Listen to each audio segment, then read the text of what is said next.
वरहमतुल्लाहि वबरकातुहू। आज का जो हमारा रिएक्शन है एक डिबेट के ऊपर है, एक वीडियो के ऊपर है जो बहुत ही फेमस हुआ। आप लोगों ने सुना होगा, मुफ्ती शमाइल नदवी साहब और जावेद अख्तर साहब का डिबेट है। डज गॉड एग्जिस्ट इसका टॉपिक है। आप लोग इस डिबेट को, इस वीडियो को, इस तकरीर को पूरा सुने और कमेंट में बताएं कि आप लोगों को इससे क्या नॉलेज हुई, क्या फ़ायदा हासिल हुआ। तो चलिए वीडियो शुरू करते हैं, मुलाज़ा फरमाएं। और अब इस बहस की शुरुआत मैं इन विद्वानों का, हालांकि इनको परिचय की जरूरत नहीं, पर हो सकता है, हमें पत्रकारिता में सिखाया जाता है कि नेवर अज्यूम, विज्ञान भी यही कहता है।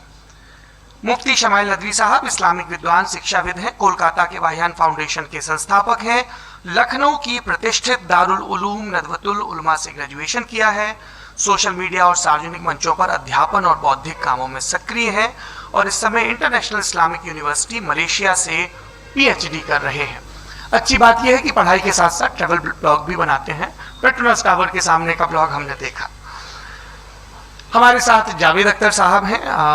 जावेद अख्तर साहब कवि हैं, शायर हैं, गद्य भी लिखते हैं, फिल्मों के लिए संवाद लिखे हैं, गीत लिखे हैं। इससे इतर ये वैज्ञानिक सोच को लेकर या अपने डिक्लेयर्ड एथिज्म को लेकर भी मुखर रहते हैं और अपने तहीं रैशनैलिटी की बात करते हैं। देवियों और सज्जनों, डज गॉड एग्जिस्ट, इस सवाल का जवाब सब अपने अपने तहीं खोजने की कोशिश कर रहे हैं। कोई इसको गॉड डैम पार्टिकल की खोज बताता है, कोई गॉड पार्टिकल की खोज बताता है, कोई हिग्स बोसान की खोज बताता है, कोई ये सवाल जवाब तलाशने की कोशिश करता है कि मास एग्जिस्टेंस में आखिर आया कैसे, हुआ क्या था, सृष्टि के पहले, समय के पहले क्या था। और कोई ये कहता है कि ये सारी खोजें जिस मस्तिष्क में हो रही हैं प्रकृति के क्रम में, वो कैसे विकसित हुआ। मैं उम्मीद करता हूं कि हम आज इन बुनियादी सवालों के कुछ जवाब हासिल करने में कामयाब हूं। मैं सबसे पहले मंच पर आमंत्रित कर रहा हूं मुफ्ती शमाइल नदवी साहब को। आइए सर। जी, मुफ्ती शमाइल नदवी साहब।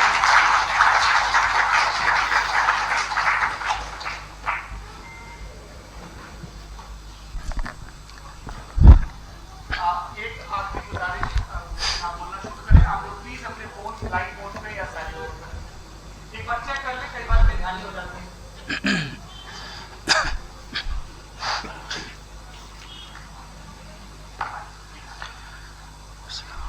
जी शुरू कीजिए। तमाम तारीफें उस क्रिएटर के लिए जिसने इस यूनिवर्स को एक मकसद के तहत पैदा किया है। रिस्पेक्टेड जनाब जावेद अख्तर साहब, मिस्टर सौरभ द्विवेदी और respected audience, thank you all for being here today.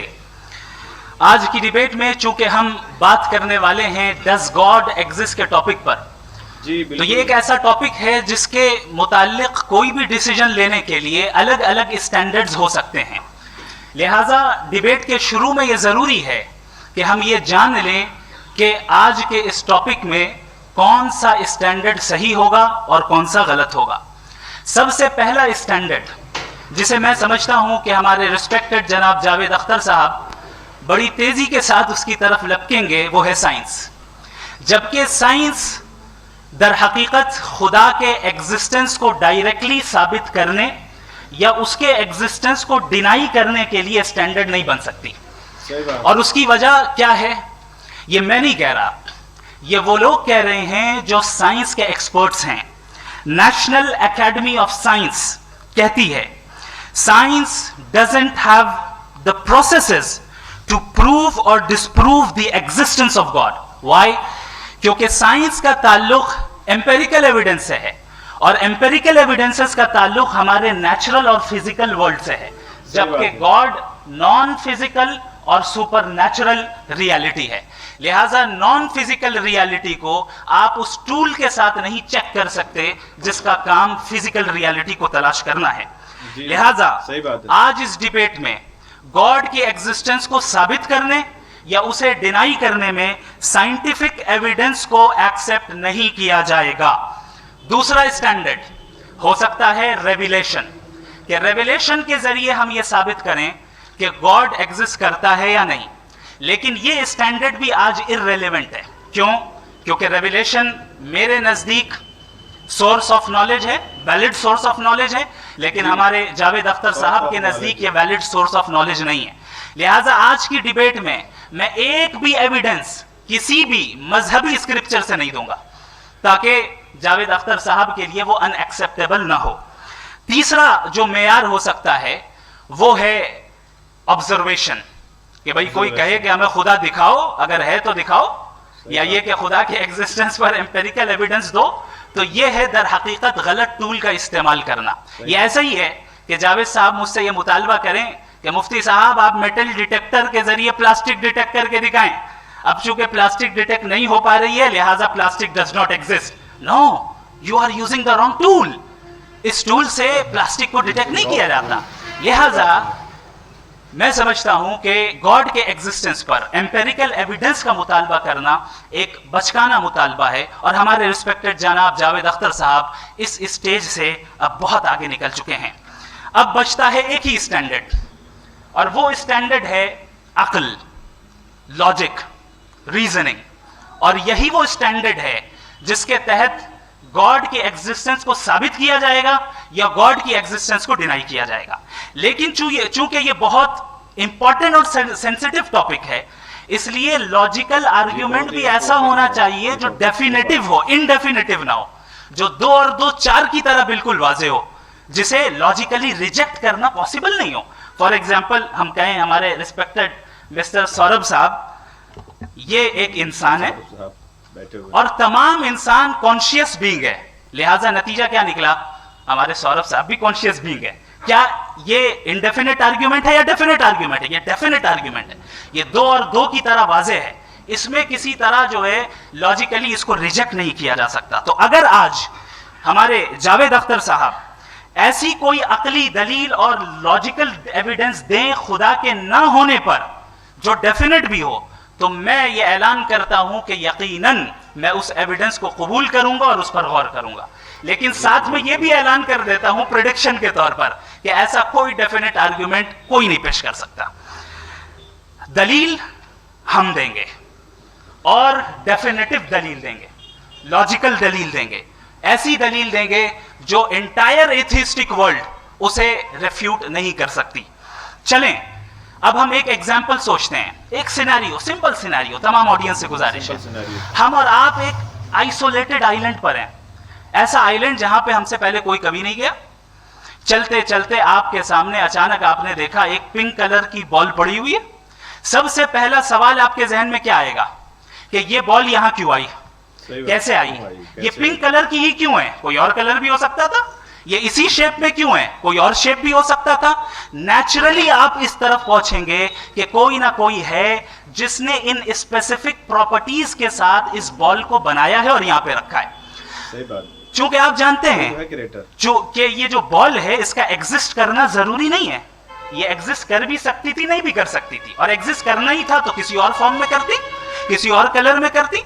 अब आप इस बॉल को एक्सपैंड करते चले जाएं, एक्सपैंड करते चले जाएं, एक्सपैंड करते चले जाएं, यहां तक कि ये बॉल यूनिवर्स के साइज की हो जाए। बताइए कि क्या साइज के बढ़ जाने से सवाल बदल जाएगा? हरगिज नहीं बदलेगा। अभी भी सवाल रहेगा, ये यूनिवर्स कहां से आया, इन स्पेसिफिक प्रॉपर्टीज के साथ कहां से आया, क्यों आया, किसने बनाया? ये सवाल उस वक्त भी वैलिड रहेगा।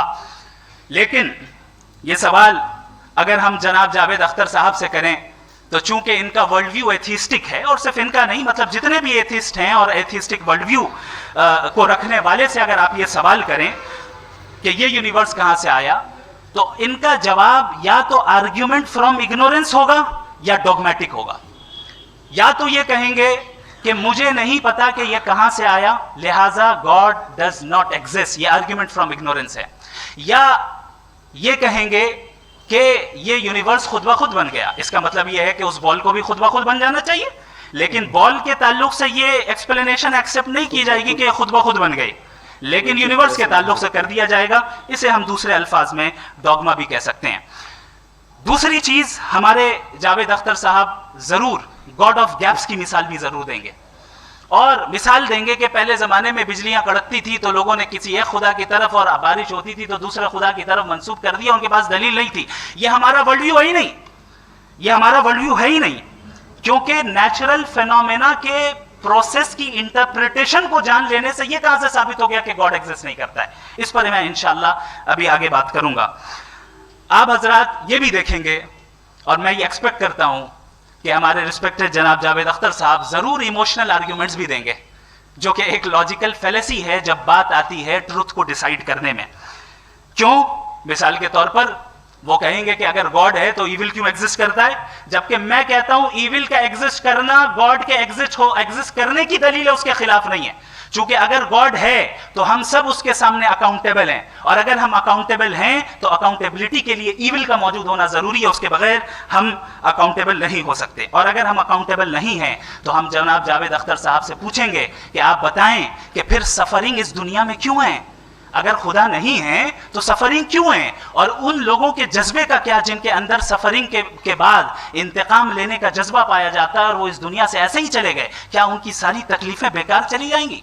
अब आ जाएं उसी एग्जाम्पल की तरफ कि बॉल, मुझसे अगर कोई पूछे इस बॉल को किसने बनाया और या इस एक्सपेंडेड बॉल को किसने बनाया, मैं कहूंगा कि चूंकि ये यूनिवर्स और इस यूनिवर्स की तमाम चीजें कॉन्टिंजेंट हैं। कॉन्टिंजेंट होने का मतलब ये होता है कि जो अपने एग्जिस्टेंस पे किसी के ऊपर डिपेंड करती हो, तो जाहिर है ये यूनिवर्स कॉन्टिंजेंट है। और अगर कोई चीज कॉन्टिंजेंट नहीं है तो मैं रिक्वेस्ट करूंगा कि मुझे दिखा दें कि कौन सी चीज यूनिवर्स में कॉन्टिंजेंट नहीं है, हम भी जरा गौर कर लें और हम भी देख लें। और जब कॉन्टिंजेंट चीजें मौजूद हैं तो फिलोसोफर्स की इस्तिलाह के मुताबिक, हम उस टर्मिनोलॉजी के मुताबिक हम उस जगह तक पहुंचते हैं और उस हस्ती तक पहुंचते हैं जिसे नेसेसरी बीइंग कहा जाता है, कि ये वो नेसेसरी बीइंग है जिसका मौजूद ना होना नामुमकिन हो। क्योंकि अगर ये मौजूद ना हो तो सारी चीजें एग्जिस्टेंस में आएंगी ही नहीं, और ये सारी कॉन्टिंजेंट चीजें उसी के ऊपर डिपेंड करती हैं। अब अगर आप ये सवाल करते हैं कि फिर उस हस्ती को किसने बनाया, फिर उसका कॉज क्या है, फिर उसका कॉज क्या है, फिर उसका कॉज क्या है, और एंडलेसली चले जाएं, इसे हम कहते हैं इन्फिनिट रिग्रेस ऑफ कॉजेस, जो कि लॉजिकल फेलेसी है। कॉन्सेप्चुअली इन्फिनिटी पॉसिबल है। मिसाल के तौर पे न्यूमेरिकल्स 1 2 3 गिनते चले जाएं, इन्फिनिट नंबर्स हैं। मैं कॉन्सेप्चुअली बात नहीं कर रहा, प्रैक्टिकली रियलिटी में साबित करके दिखाएं कि infinite regress of causes possible है या नहीं। अगर पॉसिबल है तो हम मान लेंगे, मिसाल दे रहे हैं, और पॉसिबल नहीं है तो एक ही ऑप्शन बचता है जिसे हम कहते हैं नेसेसरी बीइंग। ऐसी नेसेसरी बीइंग जो इंडिपेंडेंट है, क्योंकि अगर वो डिपेंडेंट हुई तो वो नेसेसरी नहीं रहेगी। ऐसी इंडिपेंडेंट बीइंग जो इटर्नल है, अगर वो इटर्नल नहीं होगी, उसकी बिगिनिंग होगी तो वो खुद कॉन्टिंजेंट है। ऐसी बीइंग जो पावरफुल है, क्योंकि कॉन्टिंजेंट को एक्चुअलाइज करने के लिए पावर चाहिए। ऐसी बीइंग जो इंटेलिजेंट है और नॉलेजेबल है, क्योंकि ये यूनिवर्स स्पेसिफिक फॉर्म और स्पेसिफिक लॉज ऑफ नेचर के तहत प्रिसाइजली चल रहा है। Thank you. थैंक यू मुफ्ती साहब। मैं इन दलीलों के बाद जावेद अख्तर साहब से गुजारिश करूंगा, आप बैठ के बोलना चाहेंगे के ऊपर सुनते हैं इनका भी बयान। जावेद अख्तर साहब माइक पर पहुंच गए हैं, काफ़ी जनता मौजूद है। पहले तो मैं मुफ्ती साहब को एक अच्छी खबर देना चाहूँगा कि मेरी नॉलेज साइंस के बारे में बड़ी मामूली है, तो आप फिक्र ना करें उसकी, लेकिन कुछ कॉमन सेंस है मुझ में। देखिए, ये खुदा का तस्वुर कोई नया तस्वुर नहीं है, ये सदियों से रहा है। ये कुछ रिलीजन 3000 साल पुराने होंगे, 4000 साल पुराने होंगे, लेकिन इंसान कोई 10,000 12,000 साल से एग्जिस्ट करता है होमो सेपियन की शक्ल में, और हमेशा कुछ ना कुछ मज़हब रहे। ये मज़हब जाहिलों के नहीं थे, ये मज़हब एक ऐसी ग्रीक सोसाइटी के थे जहाँ बड़े बड़े फिलोसफर्स पैदा हुए। ये मज़हब इजिप्शियंस के थे जिन्होंने पिरामिड्स बनाए थे। ये रोमन्स के थे कि जिनका आर्किटेक्चर और सेनेट यानी पहली बुनियाद डेमोक्रेसी की, लिमिटेड थी मगर डेमोक्रेसी थी, ये उन लोगों ने किए थे। तो इनका जो जुपिटर था, रा था, ज़्यूस था, उन्हें उस पर इतना ही एतमाद था जितना आज किसी मजहबी आदमी को अपने खुदा पे होगा। क्रिश्चियनिटी आने से पहले यूरोप में एक मज़हब था, जर्मेनिक रिलीजन। उसका एक खुदा था, उसकी एक बीवी थी, उसके 2 बेटे थे, एक बेटी थी। फिर जर्मनी में जब यूरोप में क्रिश्चियनिटी आई तो वो खुदा, उसकी बीवी और पूरे ख़ानदान चला गया। तो हमने, अगर हम हिस्ट्री देखें तो खुदा जो है वो ज़्यादातर फ़नी है, वो हमेशा रहे नहीं, और वो जो लोग इन्हें मानते थे उनको आप कहें वो तो जाहिल थे, उन्हें तो कुछ पता ही नहीं था। ऐसा नहीं है, वो अपने वक्त में बड़े काबिल लोग थे और अपने वक्त में उन्होंने बड़े बड़े काम किए हैं, फिलोसफर्स थे, साइंटिस्ट थे, लेकिन उनका मजहब कहाँ गया, उनके खुदा कहाँ गए? आज जो खुदा हैं दुनिया में लोग उन्हें मानते हैं। आपको क्या मालूम कि कितने वर्षों के बाद क्या होने वाला है? हम यूरोप में देखते हैं तो चर्च खाली हैं। तो वक्त के साथ चीज़ें बदलती हैं। जहाँ तक इसका ताल्लुक है मजहबों का, हर मजहब आपसे एक चीज़ मांगता है, फेथ। ये फेथ क्या चीज़ होती है? What is the difference between faith and belief? ये तो बहुत ही अहमखाना बात होगी कि कोई आदमी कहे साहब अगर खुदा है तो मुझे दिखाइए। ये तो जाहिलाना बात हुई। मैंने तो नॉर्थ पोल नहीं देखा है, मगर मैं मानता हूँ कि नॉर्थ पोल है। मैं क्यों मानता हूँ? इसलिए कि अगर ये दुनिया राउंड है तो उसका कोई टॉप होगा। कुछ लोग हैं जो वहाँ गए भी हैं, कॉमन सेंस कहता है कि ऐसा होगा, सबूत है, गवाह है, रीज़न है। तो ये मेरा फेथ नहीं है। तो फेथ में और बिलीफ में डिफरेंस क्या है? जो मजहब मांगता है, हर मजहब फेथ मांगता है। फेथ का मतलब ये है कि ना कोई गवाह हो, ना कोई सबूत हो, ना कोई रैशनल हो, ना कोई लॉजिक हो, ना कोई प्रूफ हो, मगर तुम एक बात को मानो। ये है फेथ। वरना बिलीफ होता। अगर इसमें कुछ भी सबूत होते, गवाह होते, तो फिर इसे आप बिलीफ कहते हैं। जैसे मेरा बिलीफ है कि नॉर्थ पोल है, मेरा फेथ थोड़ी है। फेथ इन तमाम शर्तों को रद्द करता है। तो फिर स्टुपिडिटी क्या है? अगर मैं एक बात ऐसी मानूं जिसकी ना कोई लॉजिक है, ना कोई रैशनल है, ना कोई प्रूफ है, ना कोई गवाह है, ना कोई सबूत है, और मैं उसे मानूं, तो ये स्टुपिडिटी हुई। इसे ही भाई कल को मैं यकीन कर लूँ कि एलॉन मस्क जो है मेरा भाई है, तो मुझे इंतहाई खुशी होगी, सुकून भी बहुत मिलेगा मुझे। लेकिन और कहे भाई क्यों मानते हो, क्या सबूत है भाई, वो तो अमेरिकन है, वो तुम तो इंडियन हो, वो तो नस्ल लगे, तुम्हें कभी मिले भी नहीं। साहब देखिए मेरा फेथ है, इस पर बात न किया। फेथ का मतलब ही यह है कि आप प्रूव नहीं कर सकते। अगर आप प्रूव कर सकते हो तो फेथ की जरूरत ही नहीं। फेथ की जरूरत नहीं, फिर तो आप बात करेंगे, आप कितनी बहस कर लीजिए। अल्टीमेटली दुनिया का हर मजहब फेथ पे टिका है, और फेथ का मतलब है एक ऐसा यकीन जिसका कोई सबूत, कोई गवाह, कोई रैशनल नहीं। अच्छा, अब आप ये कहें, क्या आप ये क्यों कह रहे हैं कि साहब ये कायनात किसने बनाई? कमाल ये है कि आपने बताया कि एक आइलैंड पे गए और एक बॉल देखी। आपने ये नहीं कहा कि आइलैंड किसने बनाया, आपको सिर्फ बॉल पे हैरत हुई। हमने आइलैंड पे हमने हैरत नहीं की, होते हैं आइलैंड। इसी तरह ये आइलैंड है, सितारे, ये गैलेक्सीज, ये सब आइलैंड हैं खला में। हम उन्हें टेकन फॉर ग्रांटेड लेते हैं, हम पूछते नहीं किसने बनाए। आपने जजीरे के बारे में भी नहीं पूछा है। मेरी पैदाइश कैसे हुई? क्या मैं प्लान्ड पैदा हुआ था? I was plan to be born, या एक लकी स्पर्म था जो किसी एक से चिपक गया? मेरी पैदाइश रैंडम। और इंसाफ जिसे आप कहते हैं, इंसाफ का तो नेचर से कोई वास्ता ही नहीं है। जो आप कहते हैं कि एक दिन इंसाफ मिलेगा, इंसाफ is a human concept. Nature में कोई इंसाफ नहीं। अगर शेर हिरण को खा जाता है तो उसे कोई सजा नहीं मिलती।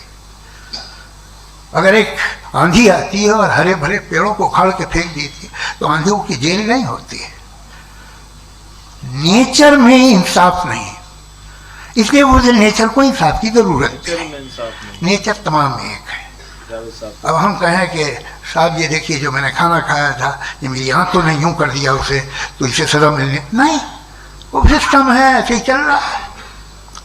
नेचर बगैर इंसाफ के है। इंसाफ इज अ ह्यूमन कॉन्सेप्ट। तो जो आपसे कहता है कि मैं तुम्हें इंसाफ दूंगा, वो इंसानी जहन की पैदावार है। ये नेचुरल है ही नहीं, ये आसमानी है ही नहीं।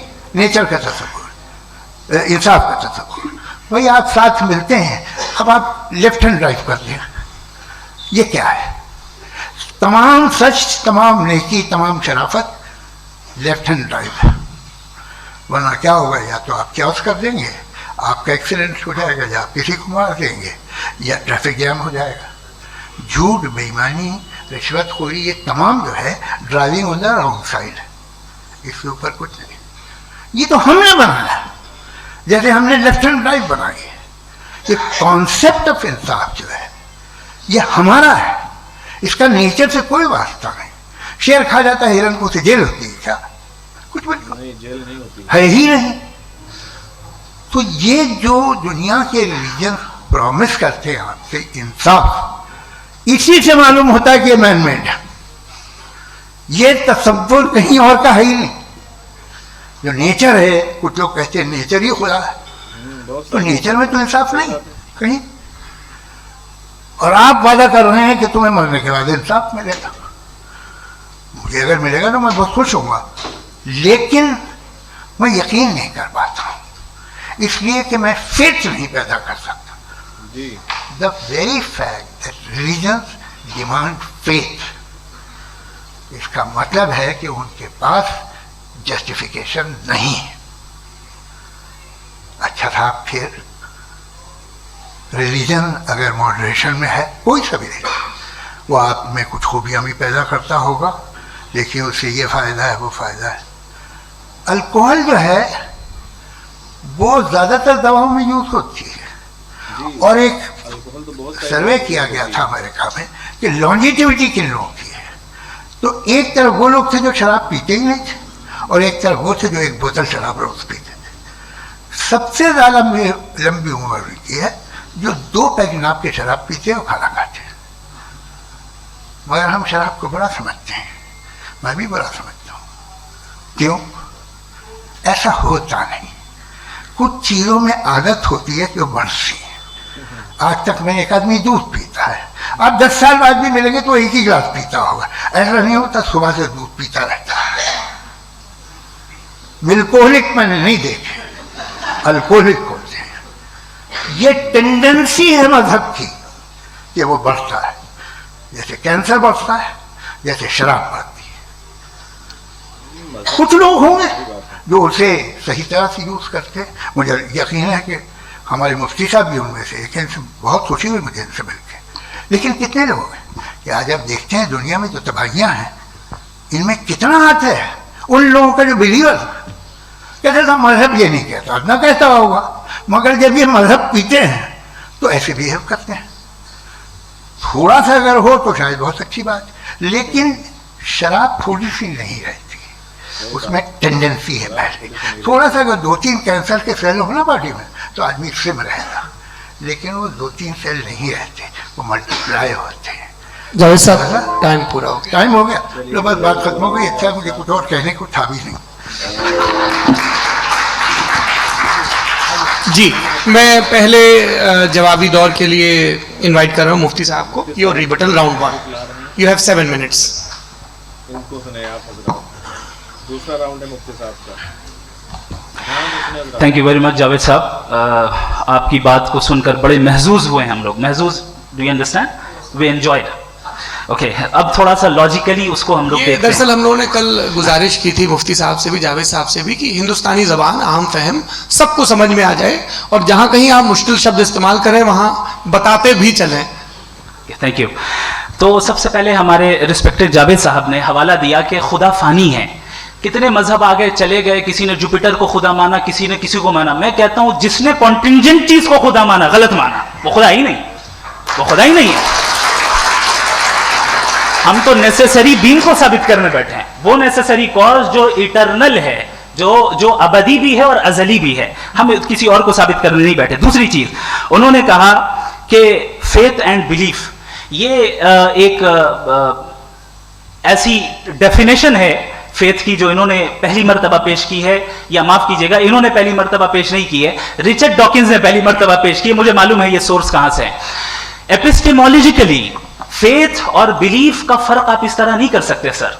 फेथ सही भी होता है, गलत भी होता है, बिलीफ सही भी होता है, गलत भी होता है। जो लॉजिक, रीजन और एविडेंस से बैक्ड होगा वो फेथ सही होगा। और आप जिस फेथ की बात कर रहे हैं कि इलॉजिकल है और उसके पीछे नहीं है, तो we are on the same page.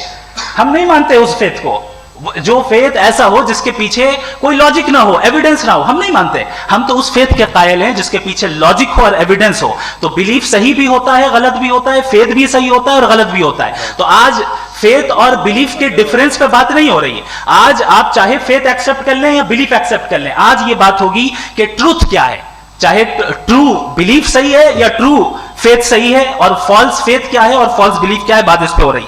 दूसरी चीज इन्होंने पूछा, स्टुपिडिटी फिर क्या है। अगर फेथ, रिलीजन स्टुपिडिटी नहीं है तो और क्या है? चूंकि फेथ का मुतालबा करते हैं तो स्टुपिडिटी क्या है?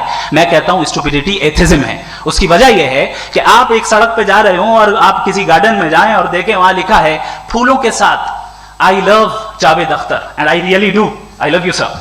तो जब आप वहां पर पहुंचे तो वहां पहुंचकर अब ये बताएं, क्या आप ये कहेंगे वाह व्हाट अ नेचुरल सिलेक्शन? ये क्या नेचुरल सिलेक्शन है? नहीं, ये प्रिसाइजली डिजाइंड है, इसके पीछे डिजाइनर है। लिहाजा अगर कोई एक ऐसी कॉमन सेंस की बात को कबूल नहीं कर रहा है कि यूनिवर्स जो इतने प्रिसाइजली काम कर रहा है, हम कहते हैं कि खुद ब खुद बन गई, मैं समझता हूं इससे बड़ी स्टुपिडिटी और कुछ नहीं है। ये इर्रेशनल चीज है। फिर हमारे सर ने कहा कि आपने बॉल पे फोकस किया, आइलैंड पे फोकस नहीं किया। अरे आइलैंड को किसने बनाया यही समझाने के लिए तो बॉल की मिसाल दे रहा हूं। और बॉल भी कॉन्टिंजेंट है, आइलैंड भी कॉन्टिंजेंट है, दोनों नेसेसरी बीइंग का मुतालबा करते हैं। आगे इन्होंने कहा कि नेचर में कोई इंसाफ नहीं है। हम डिसाइड करते हैं कि मोरालिटी क्या होती है, इंसाफ क्या होता है। हम डिसाइड करते हैं, जैसे ड्राइविंग सीट में ट्रैफिक वाला, ये तो किसी खुदा ने नहीं कहा, ये है, इसे कहते हैं फॉल्स इक्विवेलेंस। ये एक लॉजिकल फेलेसी है। आपने जो है मिसाल दी ड्राइविंग की और ट्रैफिक की, ये सब्जेक्टिव मोरालिटी है। आप सब्जेक्टिव मोरालिटी को मिसाल बनाकर ऑब्जेक्टिव मोरालिटी के ऊपर नहीं थोप सकते। इंसाफ की ऑब्जेक्टिव मोरालिटी है। अगर आप ये कहते हैं कि नेचर में इंसाफ नहीं है, तो इंसाफ का न होना ये नेचुरल हुआ, तो फिर नेचर को नेचर रहने दे। क्यों हम इतना स्ट्राइव कर रहे हैं दुनिया में इंसाफ लाने के लिए? ये तो इलॉजिकल बात है, इर्रेशनल बात है। इसलिए बहुत सी चीजें ऐसी हैं जो ऑब्जेक्टिवली जो है इविल या गुड हैं, और बहुत सी चीजें ऐसी हैं जो सब्जेक्टिवली हैं। सब्जेक्टिवली जो मोरल होता है या इमोरल होता है, उसको हम सोशल कंसेंसस से या पर्सनल प्रेफरेंस से डिसाइड करते हैं। लेकिन जो ऑब्जेक्टिव मोरालिटी है, जिसमें इंसाफ आया, जो इन्होंने बार बार रिपीट किया, ये ऑब्जेक्टिव है, सब्जेक्टिव नहीं है। अगर आप कहते हैं ये सब्जेक्टिव है, तो मेरा सवाल आपसे ये है, क्या सोशल कंसेंसस के जरिए अगर जुल्म को सही करार दे दिया जाएगा तो आप जुल्म को जस्टिफाई करेंगे? दूसरी चीज इन्होंने ये कहा कि 2 पैक शराब पी लें तो वो उतने पे नहीं रहता, बढ़ जाता है। यही मामला मजहब के साथ है। 2 पैक आप पी लें, बढ़ेगा। तो ये एक ऐसी मिसाल है, इसको कहीं भी फिट कर लें कि आप एथिज्म पे जब फिट करें, जब आप 2 पैक एथिज्म का लेंगे ना, तो वो बढ़ बढ़ के नॉर्थ कोरिया बनेगा। Thank you.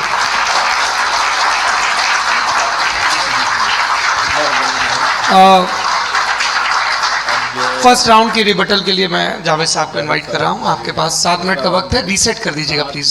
का वक्त दिया गया है।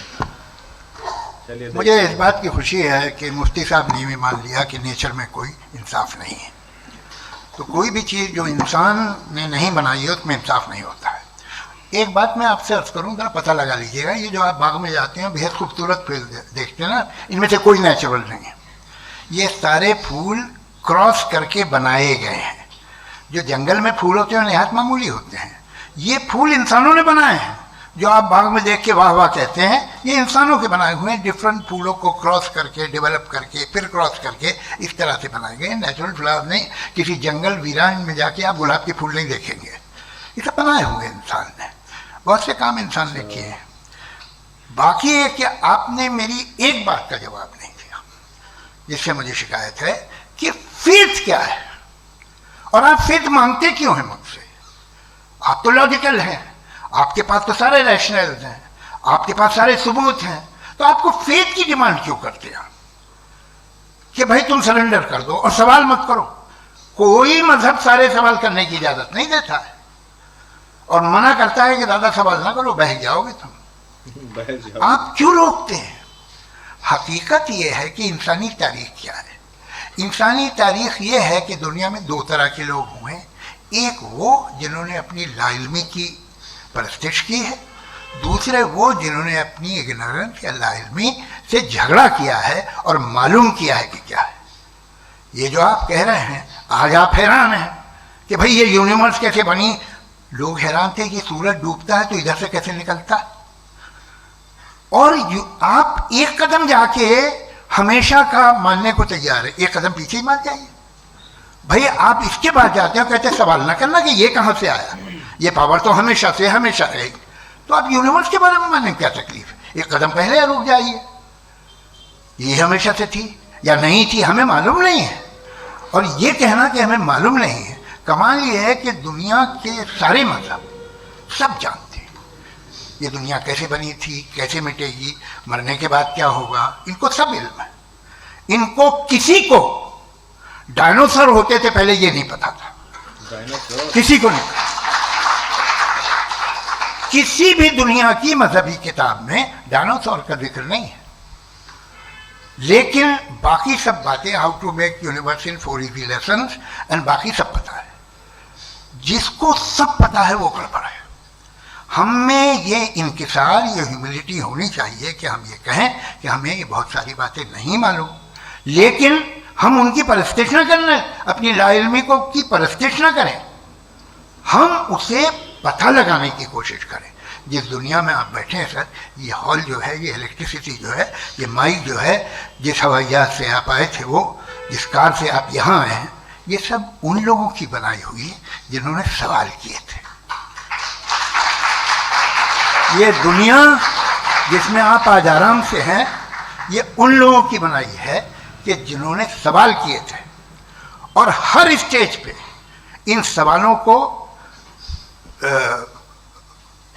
मकरूह कहा गया था, गलत कहा गया था। आप जरा तारीख पढ़िए, एक बड़ी दिलचस्प किताब है बर्ट्रैंड रसेल की, जिसमें उसने रिलीजन एंड साइंस कि कब से रिलीजन जो है साइंस के अगेंस्ट है, और हद तो ये है कि भाप के इंजन के खिलाफ थे, स्टीम इंजन के भी खिलाफ थे, और फतवे हुए उन पर, वेटिकन ने दिए। तो ये हमेशा, अभी जैसे ही ये राइट विंगर आते हैं अमेरिका में पावर में, तो वो जो अपना ये क्या बोलते हैं उसे, सीड, क्या वर्ड है, सीड क्या जो, हाँ नहीं सीड जो होते हैं जिन पे जी, नहीं भाई, वो जो ह्यूमन बॉडी के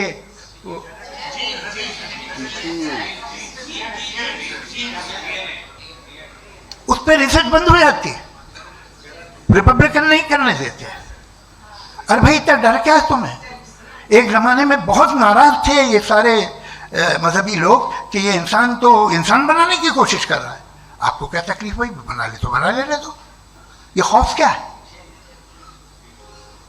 और ये सब आज जो आप कह कर रहे हैं नामुमकिन है, ये कैसे हुआ? मुझे एक किस्सा याद आता है। जब मैं 6ठी क्लास में था तो मैं मैथमेटिक्स में बहुत वीक था, तो एक टीचर रख दिया गया, उसने 1 2 3 4 5 6 7 तो सिखा दिया मुझे। वो दिन मैं भूल नहीं सकता हूँ मुफ्ती साहब, जिस दिन उसने ये बताया कि 1/2 क्या होता है और 3/4 क्या होता है। मुझे ऐसा लगा कि मेरा सर बीच से फट जाएगा। ये आदमी कह रहा है कि जो दीवार के अंदर जाओ वॉक करते हुए। आज हंसता हूँ मैं इस बात पे। तो आज जो बातें आपके जहन से बिल्कुल परे हैं और आप हैरान होते उन्हें देख के, एक वक्त आएगा कि मामूली लगेंगे, और हुआ है। आपकी इंसानी तारीख ही है। इतनी जल्दी सारे फैसले आप मत कर लीजिए, थोड़ा ये ह्यूमिलिटी रखिए कि भाई ये हमें नहीं मालूम। ये कहने में क्या आ रहा है? ये यूनिवर्स कहाँ तक फैली, ये कब से है और कब तक रहेगी, हमें नहीं मालूम। आपने फैसला कर लिया कब बनी। ये आपके हिसाब से कोई 14 बिलियन ईयर बनी जो समझा जाता है।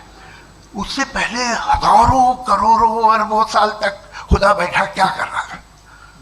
खामोश बैठा था, ऐसी जमाइयाँ ले रहा था। फिर उसे आइडिया है, यार एक काम करते, वक्त अच्छा गुजर जाएगा, यूनिवर्स बना सोचिए। वो तो हमेशा से है ना, मगर यूनिवर्स हमेशा से नहीं है। ये तो बनाई गई है। और उससे पहले क्या था, इनका क्या काम था? कैसी बात है, ये बड़ा आसान है। जो बात हमें आज धीरे धीरे पता चली है, बरसों 2000 और 2500 साल पहले आपको किसी ने बता दिया कि क्या था, आप मान गए, और तब से वही मान रहे हैं जो 2500 साल पहले कहा गया था। सब कुछ बदल गया है, सॉल्व हो रही हैं चीज़ें। अभी साइंस बिल्कुल दावा नहीं करती, या कोई फिलोसफर ये दावा नहीं करता कि हमें सब मालूम, बल्कि वो कहता है कि हमें जितना मालूम होता है उससे ये मालूम होता है कि हमें कितना कम मालूम। तो हम अपनी जहालत से लड़े, उसकी परस्तिश न करें। जी, थैंक यू सो मच। मैं तर्कों की श्रृंखला में राउंड 2 के लिए मुफ्ती साहब को आमंत्रित कर रहा हूँ। आपके पास एक बार फिर से 7 मिनट का वक्त है। तशरीफ ला रहे हैं, आप लोग सुने। शुक्रिया। जनाब जावेद अख्तर साहब कई मर्तबा दोहरा रहे हैं कि फेथ का मतलब बताइए, फेथ का मतलब बताइए। मैंने बता दिया, फेथ सही भी होता है, गलत भी होता है। और आज हम फेथ पे बात नहीं कर रहे हैं, हम ट्रूथ और डज गॉड एग्जिस्ट पे बात कर रहे हैं। क्या डज गॉड एग्जिस्ट, ये ट्रूथ यानी गॉड है या नहीं है, इसमें से दोनों ट्रूथ क्या है। अब आप उसे फेथ कह लें, बिलीफ कह लें, नॉट माई बिजनेस। उसके बाद आपने कहा कि भाई सवाल करने से मजहब रोकता है। मैं कहता हूं जो रोकता है वो रोकता होगा, मैं नहीं रोकता, बल्कि सवाल करें, सवाल करना चाहिए। सवाल कर करके तो हम आगे बढ़ते हैं, तरक्की करते हैं, और इसीलिए मैं आज यहाँ पे आया हूं। लेकिन सवाल सिर्फ खुदा से नहीं होगा, आपसे भी होगा। सवाल एथिज्म से भी होगा, सवाल सिर्फ मजहब से नहीं होगा, सबसे होगा। और आज मैं सवाल करूंगा और उम्मीद है कि आप जवाब देंगे। अभी तक आपने वैसे कॉन्टिंजेंसी आर्गुमेंट का कोई जवाब नहीं दिया। चलें, आपने कहा यूनिवर्स के बारे में इटर्नल क्यों नहीं बोल देते। ये चूंकि लॉजिकली पॉसिबल ही नहीं है कि यूनिवर्स इटर्नल हो। यूनिवर्स एक कॉन्टिंजेंट चीज है जो टाइम एंड स्पेस के पाबंद है, टाइम एंड स्पेस से बाउंड है। जो टाइम एंड स्पेस से बाउंड होगा वो कॉन्टिंजेंट होगा, जो कॉन्टिंजेंट होगा वो उसकी बिगिनिंग हुई होगी, जिसकी बिगिनिंग हुई होगी वो इटर्नल नहीं हो सकता। ये तो कॉमन सी बात है। आपने कहा कि किसी मजहबी किताब में डायनासोर का जिक्र नहीं है। अफसोस कि आज तक किसी मैथमेटिक्स के किताब में मुझे डायनासोर का जिक्र नहीं मिला।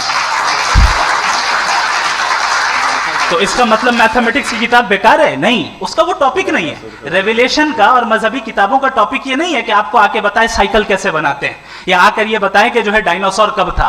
वो तो मोरालिटी सिखाने आया है, गॉड के बारे में बताने आया, नॉन फिजिकल रियलिटी की हकीकत को सिखाने के लिए आया। रिलीजन साइंस को रोकता है? नहीं रोकता। अगर रोकता है तो गलत करता है। रिलीजन साइंटिज्म को रोकता है, जिसमें हमारे जावेद साहब मुख्तल है। साइंस और साइंटिज्म में फर्क है। साइंटिज्म यह है कि आप समझें कि साइंस और साइंटिफिक मेथोडोलॉजी ये नॉलेज को हासिल करने का वाहिद सोर्स ऑफ नॉलेज है। यह है साइंटिज्म। हम इसे रिजेक्ट करते हैं। हम साइंस को तो तरक्की करते हैं, भाई आप हमारी पूरी तारीख कर लें, पढ़ लें तो आपको पता चल जाएगा। बहरहाल ये अलग टॉपिक है।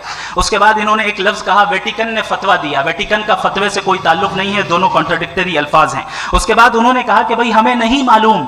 अगर नहीं मालूम तो क्लियरली कह देना कि नहीं मालूम है, इसमें क्या हरज है। तो वही तो मैं कह रहा हूं ना कि आप कह दें कि नहीं मालूम, लेकिन क्लेम क्यों कर रहे हैं कि गॉड एग्जिस्ट नहीं कर रहा है। आप कह दें नहीं मालूम है, हो सकता है हो सकता ना हो, लेकिन आप क्लेम कर रहे हैं। The moment you say God does not exist, this is a claim, and now the burden of proof is upon you too, जैसे हमारे ऊपर है। और क्यों है मैं बताता हूं, क्यों है ये भी मैं बताता हूं। फिलोसॉफिकली जो क्लेम होता है ना, सिर्फ ये नहीं होता कि इंसान कहे पॉजिटिव क्लेम करे और नेगेटिव क्लेम करे तो बर्डन ऑफ प्रूफ नहीं है।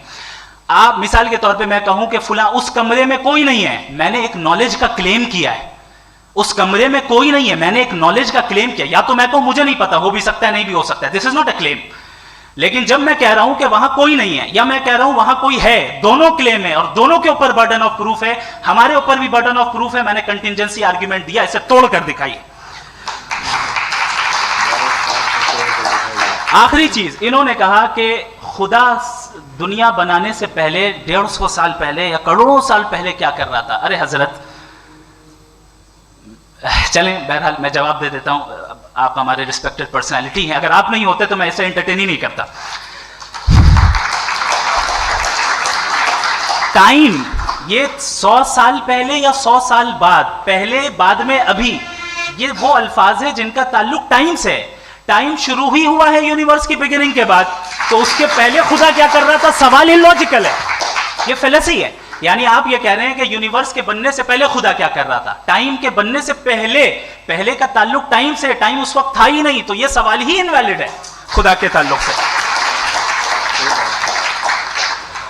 दूसरी चीज, आर्ग्यूमेंट ऑफ कंटिंजेंसी जो मैंने आपके सामने पेश की है, आपने बार बार ये प्रूफ किया और ये कह रहे हैं कि गॉड ऑफ गैप्स। देखिए, पहले नहीं मालूम था, साइंस ने कर दिया। सिंपल की मिसाल से मैं समझा देता हूं। जिस गैप्स की आप बात कर रहे हैं ना, साइंस उन गैप्स को जिन चीज के जरिए भी प्रूव करेगा वो कॉन्टिंजेंट ही होगा, अब चाहे वो फोर्स हो, मैटर हो या एनर्जी हो। लिहाजा सवाल हमारा उस वक्त भी वैलिड होगा जब तक कि आप नेसेसरी बीइंग पे ना आ जाएं, और इन्फिनिट रिग्रेस पॉसिबल नहीं है of causes in practical world, तो जाहिर है कहीं रुकना पड़ेगा, जहां रुकेंगे वही खुदा है। दूसरी चीज, आपने ये कहा, क्या कह रहा था मैं, किस point? What? Oh no, after that, just now. हाँ, जहां रुकेंगे वही खुदा है। बहरहाल, तो टाइम का जिक्र हो गया, गॉड ऑफ गैप, सॉरी, या इसकी एक मिसाल आप ले लें। एक कार है, एक साहब ने देखा कि भाई कार जो है उसके व्हील्स कितने अच्छे लगे हुए हैं, सही जगह पे, स्टीयरिंग जो है कितने अच्छे जगह पे लगी हुई, और सीट्स कितने वेल डिजाइंड है, कितनी प्रिसाइजली ये कार काम कर रही है, तो जरूर कोई ना कोई इसे क्रिएट किया है, किसी ने क्रिएट किया है। अब जावेद साहब आए और कहे, अरे जनाब बोनेट खोलिए, इसमें इंजन है, इंजन इस कार को चला रहा है, hence prove no one has created the car. This is illogical, this is irrational. आपने इंजन के जरिए उस गैप को तो साबित किया, लेकिन क्या उससे कार की जो क्रिएशन है और उसका जो क्रिएटर है ये इम्पॉसिबल हो जाए? ऐसा पॉसिबल है? उसका सवाल खत्म हो जाए, ऐसा पॉसिबल है? नहीं। आपने गैप्स को फिल करके, कॉन्टिंजेंट चीजों से गैप्स को फिल करके हमारे ऑब्जर्वेशन को और ब्रॉड कर दिया। अब हमें और पता चल गया कि ये जो कार है इसका सिस्टम कितना ज्यादा कॉम्प्लेक्स है। पहले कम समझते थे, अब कॉम्प्लेक्सिटी और ज्यादा वाजे हो गई। अब हमें समझ में आ रहा है कि हमारी सर्टेनिटी और बढ़ गई कि जरूर इस कार को किसी ना किसी ने बनाया। यही मामला यूनिवर्स का है। साइंस हमेशा फिजिकल वर्ल्ड की चीजों को ही फिल करती जाएगी और फिजिकल चीजों से ही करती जाएगी, चूंकि एम्पेरिकल एविडेंस का ताल्लुक फिजिकल वर्ल्ड से है।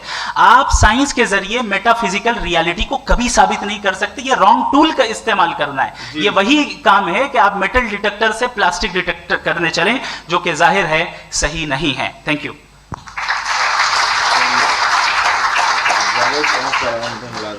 जी, ये आर्ग्यूमेंट का राउंड 2 है। हाँ। 7 मिनट है। पहले तो मैं आपसे अर्ज करूं कि आपने कहा कि जब कायनात ही नहीं थी तो वक्त भी नहीं था, कुछ भी नहीं था। कैसे नहीं था? खुदा था। एक एग्जिस्टेंस तो था ना खुदा का। तो जब खुदा था तो वक्त भी होगा। ऐसा नहीं कि कुछ भी नहीं था, खुदा था। अच्छा, बाकी एक आपने कहा साहब आप साबित कीजिए, आपके पास भी लॉजिक है या मेरे पास भी लॉजिक है। आप मेरा जिम्मेदारी नहीं है साबित करना कि खुदा है। बर्टन रसल ने बड़ी अच्छी बात कही। बर्टन रसल ने बड़ी अच्छी बात कही। मैं आपसे अगर ये दावा करूं कि एक चाय की केतली मरीख के चारों तरफ घूम रही है, मार्स के चारों तरफ, तो यह आपका काम नहीं है कि आप साबित करें कि कोई चाय की केतली नहीं है। ये मेरा काम है, मैंने दावा किया है। ये दावा तो मजहबी लोग करते हैं कि खुदा है। मैं क्यों साबित करूं कि नहीं है? जब तक आप मुझे कन्विंस नहीं कर दें मैं नहीं मानूंगा। आपकी जिम्मेदारी है, मेरी जिम्मेदारी नहीं है। दोयम ये कि ये जो आप कह रहे हैं, जो गैप्स हैं, ये गैप जब जब किसी मजहब को चैलेंज करते हैं, जब ऐसा कोई बात आती है तो हंगामा हो जाता है कि जब वो चैलेंज करें किसी फेथ को।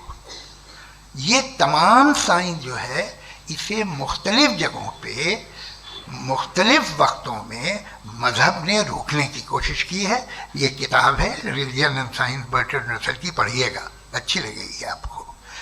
तारीख ही है साइंस, मजहब की साइंस से उसका यही रिश्ता है। अच्छा, अब ये हम सोचें कि बहरहाल ये वजूद जो है मजहब और ये बिलीव इन गॉड इंसान को बेहतर बना देता है। तो एक काम कीजिए, हिंदुस्तान वर्ल्ड का नक्शा लीजिए और मार्क कीजिए कि रिलीजन कहाँ कहाँ ज़्यादा है। कहाँ कहाँ, चाहे वो लैटिन अमेरिका हो या मिडल ईस्ट हो या फार ईस्ट हो या हिंदुस्तान के वो इलाके जहाँ मजहबियत ज़्यादा है, रख दीजिए नक्शा अलग। अब दूसरा नक्शा कि कहाँ कहाँ नाइंसाफ़ी, रिप्रेशन, औरतों के हुकूक की पामाली, जुल्म, डिक्टेटरशिप कहाँ है, नक्शा एक ही होगा। तो आप मुझे बताएं कि जो इसका तरकीब इस्तेमाल क्या है, खुदा का तरकीब इस्तेमाल तो बताइए। आप छोटी सी दवा सड़क पे बेचते हैं, उसकी भी तरकीब इस्तेमाल बताते हैं। इसके इस्तेमाल से तो फायदा नहीं हुआ किसी को। जो सारे के सारे खराब मुल्क हैं, खराब समाज है, वो सारे जुल्म खुदा के नाम पे करते हैं। वो गलत करते हैं, सही करते हैं, मुझे क्या लेना देना उससे। इस्तेमाल से मालूम होता ना। एक विस्की की बोतल कभी शायद देखी हो आपने, लाल रंग की होती है, उस पर रोशनी और छिपड़ी इंतहाई खूबसूरत लगती है, क्या बिगाड़ रही है किसी का, उसका इस्तेमाल गलत है, इसलिए आप उसे नापसंद करते हैं। इसका इस्तेमाल गलत है, इस तसव्वुर का इस्तेमाल ही गलत है और हमेशा से गलत हुआ। आप देख लीजिए, इंसानी तारीख देख लीजिए, आज देख लीजिए, हिंदुस्तान देखिए, दुनिया देख लीजिए क्या हो रहा है। इसे कैसे इस्तेमाल कर रहे हैं फेथ वाले लोग, क्या फेयर हैं, जस्ट हैं, जो अपने खुदाओं पे यकीन रखते हैं, वो किस तरह के लोग हैं? वो लोगों को इंसाफ देते हैं, वो बेहतर इंसान बने। तो इस दवा का फ़ायदा क्या है? चलो बहुत फ़ायदा हो रहा तो मैं इस्तेमाल कर लूँगा, मैं मुझे तो इस दवा का कोई फ़ायदा दिखता ही नहीं। मुझे तो ऐसा लगता, मैं एक और बात बताऊँ, अगर कोई आदमी मजहबी है और अच्छा आदमी है तो मैं उसकी बहुत इज्जत करता हूँ, इसलिए कि मेरा ख्याल है मजहबी आदमी का अच्छा होना मुझसे अच्छा होने से ज़्यादा मुश्किल है। भाई हर चीज़ की एक लिमिट है, आप इतना भाग सकते हैं, इतना नहीं भाग सकते, इतना वजन उठा सकते, इतना नहीं उठा सकते, इतना दूर देख सकते हैं, इतना दूर नहीं देख सकते। उसी तरह कॉमन सेंस कहता है कि आप में नेकी का भी एक कोटा होगा। अब आप अगर सुबह जाते हैं अपनी इबादत गाह और इबादत करते हैं तो बाहर निकलते हैं तो आप तो यही महसूस करते हैं कि आपने एक बहुत अच्छा काम किया, आपकी नेकी का एक बहुत बड़ा कोटा खर्च हो गया जिससे किसी का कोई फ़ायदा नहीं हो। मैं तो नहीं जाता हूँ तो मुझे तो किसी को खाना खिलाना पड़ेगा, किसी बेवा की मदद करनी पड़ेगी, मैं अपना कोटा कैसे कंज्यूम करूँ? आप अपना कोटा, सारे मजहबी लोग इंतहाई यूजलेस कामों में यूज़ करते हैं। उसके बाद भी अगर आप में बचती है थोड़ी सी शराफत तो भाई वाह क्या बात है।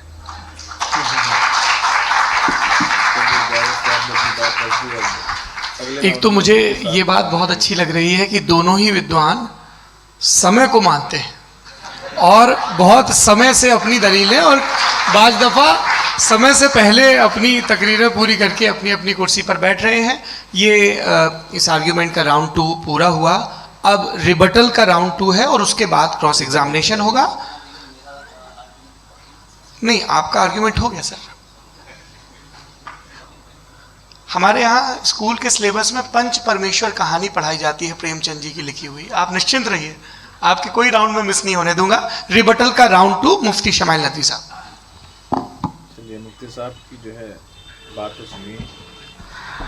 असल में जो हकीकी प्रॉब्लम है, असल प्रॉब्लम है वो ये है कि जावेद साहब के पास कॉन्सेप्ट ऑफ गॉड क्लियर नहीं है। इन्होंने कहा कि कायनात से पहले खुदा तो था, तब भी तो टाइम होगा। ये टाइम कायनात का हिस्सा है। हम खुदा, उस खुदा को मानते हैं, नेसेसरी बीइंग का टाइमलेस होना जरूरी है, चूंकि वो टाइम का क्रिएटर है। जब उसने टाइम को क्रिएट किया तो वो खुद टाइम पे कैसे होगा?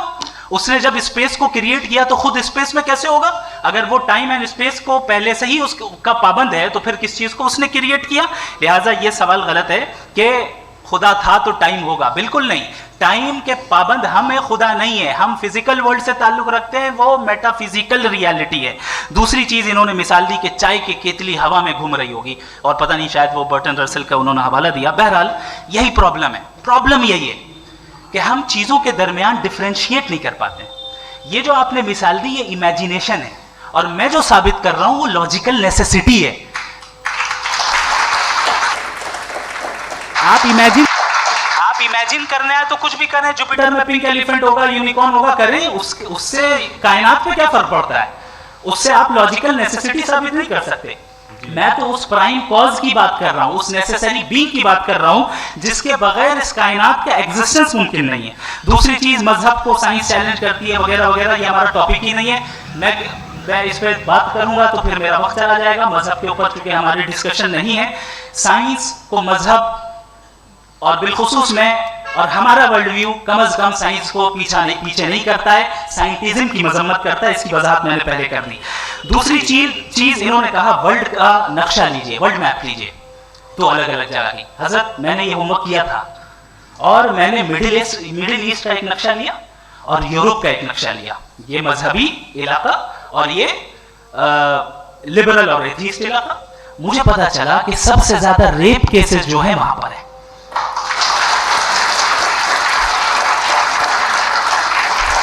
मुझे ये पता चला यूएन की रिपोर्ट के मुताबिक, मैं ये अपने घर से नहीं कह रहा, कि जो वर्किंग वुमेन है यूरोपियन कंट्रीज में, उसमें 81% वुमेन सेक्सुअल हैरेसमेंट का वर्क में शुमार हो रहा है। ये मिडिल ईस्ट में नहीं हो रहा है, वो मजहबी लोग हैं इसलिए नहीं हो रहा है।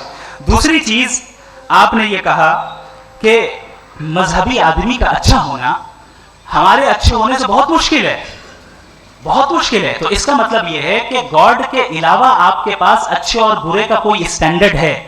मैं चाहूंगा कि कन्वर्सेशनल स्टाइल वाली डिस्कशन और सेगमेंट पे इसी पे बात कर लेते हैं। Thank you.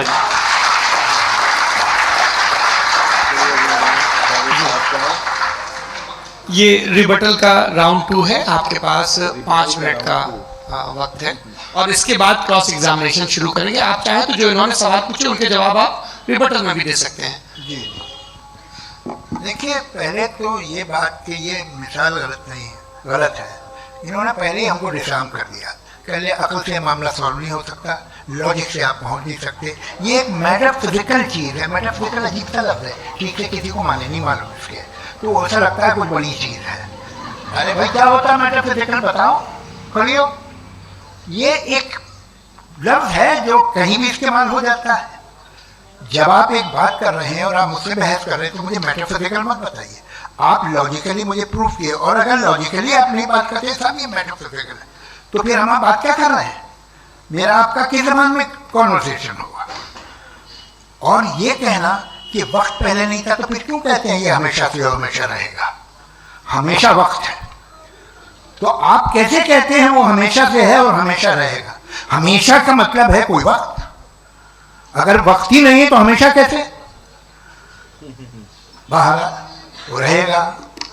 अब मैं ये देखता हूँ, आपने कहा ना कि वहाँ रेप ज़्यादा होते हैं, तो हम एक बात देखते हैं, ये दुनिया जिसमें वो कादर मुतलक है, जिसकी मर्जी के बगैर पत्ता भी नहीं हिलता, ओमनीपोटेंट है, ये दुनिया चल कैसे रही है? और इस दुनिया का हाल क्या है? 45,000 बच्चे जो 10 साल की उम्र से कम थे वो गाजा में मरे। भूख से काला हांडी में बच्चे मरते हैं और डिप्थेरिया से मरते हैं। डिप्थेरिया अजीब मर्ज है, गले में जाली बनना शुरू होती है, बच्चा नीला हो जाता है, गरीब का बच्चा, इसलिए कि उपास आदमी। ये कादर मुतलक है जो चाहे कर दे, इससे आप दुआएं मांगते हैं हमारी ये काम कर दे वो कर दे, तो इसका मतलब डे टू डे लाइफ में वो इंटरफेयर करता है और ये देख रहा है वो। अगर वो वाकई भी है फॉर डिस्कशन से, तो मैं जब दुनिया देखता हूँ तो मेरे दिल में उसके लिए कोई इज्जत नहीं पैदा होती। ये क्या कर रहे हो तुम? पूरे ऑल पावरफुल हो, ओमनीपोटेंट हो, ओमनी प्रेजेंट हो, तुम तो वहाँ गाजा में रहे होगे ना, तुम हर जगह हो। तुम देख रहे थे कि बच्चे की कैसे धज्जियां उड़ रही, तुम देख रहे थे, और तुम चाहते हो मैं तुम्हारी परस्तिश करूंगा, तुम हो भी। अरे यार, इसके अच्छे तो हमारे चीफ प्राइम मिनिस्टर हैं, वो तो ख्याल करते हैं। आप किसकी इबादत कर रहे हैं? अगर वो है भी, ये दुनिया नाइंसाफी से, जुल्म से, जबर से, तशद्दुद से भरी हुई। और आप ये मत कहिएगा कि वो देख रहा है और वो बताएगा एक दिन। अगर वो देख रहा है और इंटरफेयर नहीं करता तो आप दुआ की मांगते। आप कहते हैं मेरा ये काम करा दे, इसके मतलब है वो दखल दे सकता है, वो आपको नौकरी दिलवा सकता है, भले दूसरे आदमी को ना मिले, मगर आपका काम कर देगा क्योंकि आपने दुआ मांगी है। तो जब वो आपको नौकरी दिला सकता है, लड़की की शादी कर सकता है, बेटे को ग्रीन कार्ड दिलवा सकता है, तो कम से कम ये जो मर रहे हैं बच्चे, इनको रोक दे, कुछ तो करे। मुझे तो दुनिया में इस दुनिया का कोई मालिक है, इसका ओमनीपोटेंट कोई रूलर है, और ये दुनिया ऐसी चल रही है। मैं तो चाहूंगा कि भाई ना हो, अगर हो तो बड़ी शर्मिंदगी की बात है। शुक्रिया।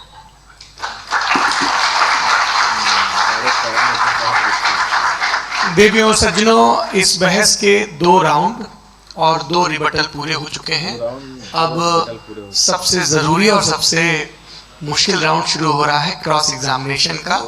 अब इन विद्वानों की सज्जनता की एक परख भी होगी, और वक्त हमने 16 मिनट का तय किया है। पहला सवाल आप पूछना चाहेंगे? जी बिल्कुल, चलिए आप माइक ले लीजिएगा हाथ में।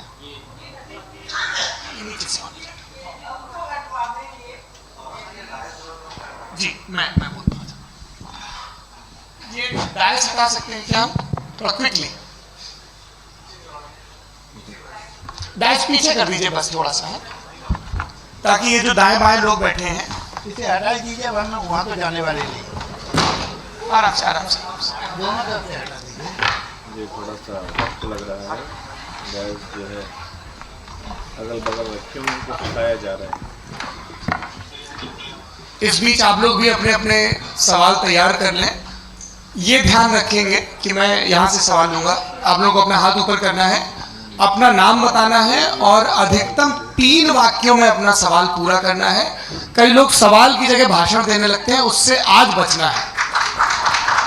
जी मुफ्ती साहब, पहला सवाल आपका, 16 मिनट है, हम दोनों लोगों के सवाल लेंगे। जी जी बहुत शुक्रिया। आपकी जो अभी बात हुई बहुत अहम थी, मैं इसको चाहूँगा कि आगे डिस्कस करूँ, लेकिन चूँकि अभी वो सेगमेंट है क्रॉस एग्जामिनेशन, तो सबसे पहला सवाल आपसे ये है कि जो मैं इतनी देर से कॉन्टिंजेंसी आर्ग्यूमेंट आपको बता रहा था, ये अकल से ही बता रहा था, हज़रत आप ये बताएं कि आप इन्फिनिट रिग्रेस ऑफ कॉजेस को पॉसिबल मानते हैं या नेसेसरी बीइंग के एग्जिस्टेंस को सही समझते हैं? चूंकि 2 ही ऑप्शन हो सकता है, आप ये बताएं।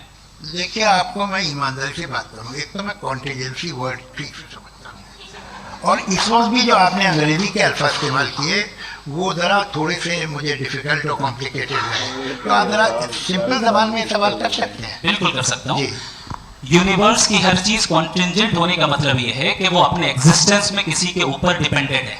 जो भी चीज डिपेंडेंट होगी वो चीज इंडिपेंडेंट नहीं हो सकती, तो उसका कोई ना कोई कॉज होगा। तो अब आप क्या समझते हैं कि ये इन्फिनिट रिग्रेस है, यानी कॉज पर कॉज, कॉज पर कॉज, कॉज पर कॉज, और कभी कोई यानी एंडलेसली चलता रहा? क्योंकि अगर ऐसा होगा तो हम तो एग्जिस्टेंस में आते ही नहीं। लॉजिकली ये मुत्तफक अलैह चीज है, मुत्तफक अलैह अग्रीड अपॉन। इसमें हमने एग्री किया था कि मुश्किल शब्द आएगा तो अर्थ बताना पड़ेगा। तो इन्फिनिट रिग्रेस तो पॉसिबल नहीं है, तो कहीं ना कहीं आपको रुकना पड़ेगा ऐसे नेसेसिटी। नहीं, कोई जरूरत नहीं रुकने की। किसने कहा आप रुकना पड़ेगा? आप रुकते हैं होता पे, आप नहीं रुकते। आप कहते हैं वो हमेशा से, जब उस वक्त से जब वक्त नहीं था। आप कहाँ रुकते हैं कि अब हुआ था वो? आप नहीं कहते। हम क्यों नहीं मान सकते कि यूनिवर्स जो है और बल्कि मल्टीवर्सेस जो है वो हमेशा से हैं, वो बनती है, बिगड़ती है। एक हमारे यहाँ एक चीज़ है ब्लैक होल, वो समेट लेता है वापस, फिर ब्लास्ट होता है, फिर फैल जाता है, और इसमें हमारी तो खैर कोई औकात ही नहीं है इंसान की। एक छोटे से जर्रे पे हम 50-60 साल की उम्र रखते हैं, जो करोड़ों अरबों साल की कायनात है उसमें, और पैदा भी नहायत ही बेहुदा वजह से हुए थे। तो इसमें ये सोचना कि इसकी वजूहात और ये क्यों है, ये डिपेंडेंट है, ये हम देख रहे हैं, क्या मालूम। आप सोचिए कि ये जो फैल रही है कायनात, ये कहाँ फैल रही है, ये कहाँ जा रही है, और ये फैल क्यों रही है? अरे बना लीजिए, तुमने रुको, ये काफ़ी है। ये फैल क्यों रही है? ये और कौन सी कायनात जिसे मैं दूरबीन से देखता हूँ तो 2 बिलियन लाइट ईयर पे है, उससे मेरा कोई वास्ता ही नहीं है। 2 बिलियन ईयर यानी अगर मैं 80,000 माइल्स पर सेकेंड से चलूँ तो 20 करोड़ साल में वहाँ पहुँच जाऊँगा। इसकी ज़रूरत क्या थी? ये दुनिया, ये कायनात में इंसान अशरफुल मखलूक़ात के लिए बनाई गई ना। तो ये सब ये टर्म समझ में नहीं आया, इसमें कोई खास समझने वाली बात थी भी नहीं। ये जो अल्टीमेट कहा यह जाता है कि ये जो पूरी यूनिवर्स है, ये जो दुनिया है, ये इंसान के लिए बनाई गई। अच्छा, ये सब इंसान के लिए। क्यों साहब, सही है ना? बिल्कुल, लेकिन इसका ये मतलब नहीं कि किसी चीज के पीछे रीजन आपको नहीं पता तो रीजन नहीं है, इसे कहते हैं नहीं नहीं argument from नहीं, limited मुझे perspective। मुझे मुझे नहीं पता, लेकिन मेरी जिम्मेदारी नहीं है। वो बिल्कुल सही कहा था उसने, बर्टन रसल ने। आपने उसे मजाक में टाल दिया कि भाई आप एक दावा कर रहे हैं, मैं क्यों कहूं कि ये गलत है दावा? आप प्रूफ कीजिए, मेरे पे जिम्मेदारी ही नहीं है, मैंने थोड़ी कहा है। आप प्रूफ कीजिए कि ये सही है। आप आर्ग्यूमेंट ऑफ कॉन्टिजेंसी आप का जवाब कोई ही नहीं दे सवाल रहे हैं। पूछना चाहेंगे? है? आप सवाल पूछना चाहेंगे मुफ्ती साहब से? क्योंकि ये क्रॉस एग्जामिनेशन का दौर है। आप जैसे पहले बोल रहे थे फेथ को लेकर कुछ। मैं ये पूछना चाहूँगा कि खुदा ने जो भी रेवलेशन किए हैं, एक मज़हब के नहीं बहुत से मज़हबों में किए हैं, अलग अलग रेवलेशन है। कहीं कुछ एक बातें हैं, कॉन्ट्रडिक्शन भी है आपस में, कहीं कुछ आप कर सकते हैं, कहीं कुछ नहीं कर सकते। ऐसा नहीं है कि सबकी कोड ऑफ मॉरल एक है। तो ये किस्सा क्या है?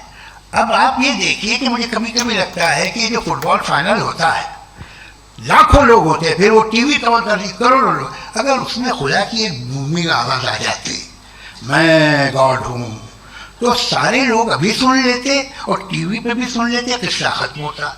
ये इतनी राजदारी क्या है कि तुम सामने कुछ तो सबूत दे दो हमें सॉलिड। ये कैसा कि यूनिवर्स कैसे बनी, इससे मसला क्या हल होगा? मैं पूछूंगा आपसे खुदा कैसे बना? क्यों नहीं पूछूंगा कैसे बना? बल्कि वो तो कायनात से कहीं ज्यादा इंटेलिजेंट है, कायनात से कहीं ज्यादा कॉम्प्लेक्स। जी वो हमेशा से खुदा कैसे बना? नहीं, आप कहेंगे मैं मान लूंगा। अच्छा, दोयम वो कादिर मुतलक, यानी कादिर मुतलक का मतलब ओमनीपोटेंट, जो चाहे कर सकता है। आपको नौकरी दिलवा सकता है, आपकी अच्छी जगह शादी करवा सकता है, आपके पड़ोसी का मुकदमा हरवा सकता है, आपको जिता सकता है, सब काम करता है। थोड़ा सा माइक क्लोज जी। वो इस दुनिया को चला कैसे रहा है? ये दुनिया कैसे चल रही है? आपको इसमें हैरत नहीं होती? या कयामत के बाद कभी एक जस्टिस होगा, जब ये बच्चा मर चुका होगा, जिसकी धज्जियां उड़ गई बम से, इसको इंसाफ मिलेगा तब। अच्छा, आप जवाब दो। हाँ दीजिए। मैं वही सीधे आपकी तरफ आता। सबसे पहले आपने रेवलेशन और स्क्रिप्चर्स की बात की, इस पे मैं बात कर सकता हूँ, लेकिन आज नहीं करूंगा क्योंकि वक्त कम है। कभी और इस पे डिस्कस करेंगे, मैं तैयार हूँ उस पे भी बात करने के लिए। ये अभी से राउंड 2 की भूमिका तय हो रही है। Does God exist round 2?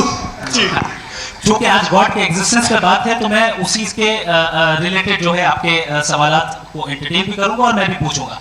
आपने कहा कि आपने साबित ही नहीं किया, जबकि आर्ग्यूमेंट ऑफ कॉन्टिजेंसी बुनियादी आर्ग्यूमेंट है। आप मुझे कॉन्टिजेंसी का मतलब बताइए, आपका मतलब क्या कॉन्टिजेंसी? कॉन्टिजेंसी का मतलब ये हुआ कि हर वो वजूद जो किसी भी चीज का पाबंद है, हर वो वजूद या हर वो चीज जो अपने एग्जिस्टेंस में किसी भी चीज के पाबंद है और उससे बाउंड है, उसको उसकी जरूरत है, उस पर डिपेंड करती है, तो जाहिर सी बात है कि उसका कोई ना कोई कॉज होता है। ये तो अकल की बात है, ये आप रीजनिंग की बात करते हैं, मैं वही कर रहा हूं। दूसरी चीज, आपने ये बात कही कि इतने बिलियन लाइट ईयर्स दूर है, उसका मेरा क्या लेना देना। फिर मेरे ख्याल से आपको ये नहीं कहना चाहिए I think therefore I am an atheist. आपको सोचना चाहिए, सिर्फ आप एक लिमिटेड दायरे में रहकर नहीं सोचें, बल्कि बाहर निकलकर सोचें। आपने तीसरा सवाल किया, आपने 2-3 सवाल एक साथ। ऐसी बात है ना कि ये कुछ लोगों को इतराज हो जाएगा आप पे कि आप कुछ भी सोचें, ये इजाजत आपको है नहीं, मुझे है।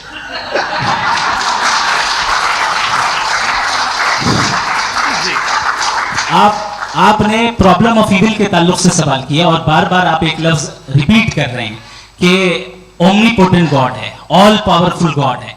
यही तो दरअसल समझना है कि गॉड का कॉन्सेप्ट क्या है। प्रॉब्लम ऑफ इविल जो है, प्रॉब्लम ऑफ इविल दर हकीकत 2 असम्पशंस पर कायम है। अगर आप इन 2 असम्पशंस को समझ जाएं तो ये प्रॉब्लम नहीं रहेगी, आर्ग्यूमेंट आपको समझ में आ जाएगी कि ये कोलैप्स कर जाता है।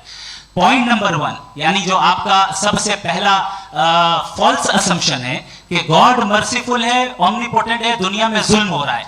लेकिन आपको ये समझना चाहिए कि हमारे वर्ल्ड व्यू के मुताबिक गॉड सिर्फ ओमनीपोटेंट और सिर्फ मर्सीफुल नहीं है, बल्कि वो ऑल वाइज भी है और वो ऑल नोइंग भी है। उसके हर काम के पीछे हिकमत और विजडम है। ये कोई जरूरी नहीं है कि वो हिकमत और विजडम आपको समझ में आए या मुझे समझ में आए। अगर आप जो समझ रहे हैं उसके मुताबिक आप फैसला कर रहे हैं, ये लिमिटेड पर्सपेक्टिव से आर्ग्यूमेंट है। और इस चीज को हम अपनी दुनिया में, अपने लाइफ में, डेली लाइफ में इस प्रिंसिपल को एक्सेप्ट करते हैं। हम जब किसी डॉक्टर के पास जाते हैं, डॉक्टर के पास जाकर वो अगर उसने हमें कोई दवाई दी है तो हम ये तो नहीं कहते कि जब तक आपके पास जितना नॉलेज और जितना विजडम नहीं है, आपने क्यों ये दवाई दी है, तब तक हम इस चीज को एक्सेप्ट नहीं करेंगे। नहीं कहते, हम उसकी अथॉरिटी को तस्लीम करते हैं। क्यों? क्योंकि उसकी हम जानते हैं कि वो नॉलेजेबल है, वो विजडम वाला है, हमसे ज्यादा नॉलेज और हमसे ज्यादा विजडम है। मैं डॉक्टर में और खुदा में बड़ा डिफरेंस है। डॉक्टर पढ़ा लिखा होता है एक, तो मैं उसकी बात सुनूंगा। दो है नहीं कुछ जवाब तो भी नहीं है सर आप प्लीज, ये आ जाइए, अगर चलिए। सब ऑडियंस से बोलने लगेंगे तो फिर मतलब नहीं इसका इस बहस का। मतलब आप ये कहें कि क्योंकि आप डॉक्टर पे बिलीव करते हैं इसलिए खुदा पे बिलीव किए क्या? ये मिसाल आपको समझाने के लिए। आर्ग्यूमेंट है, इस पे आपको एतराज नहीं है। तो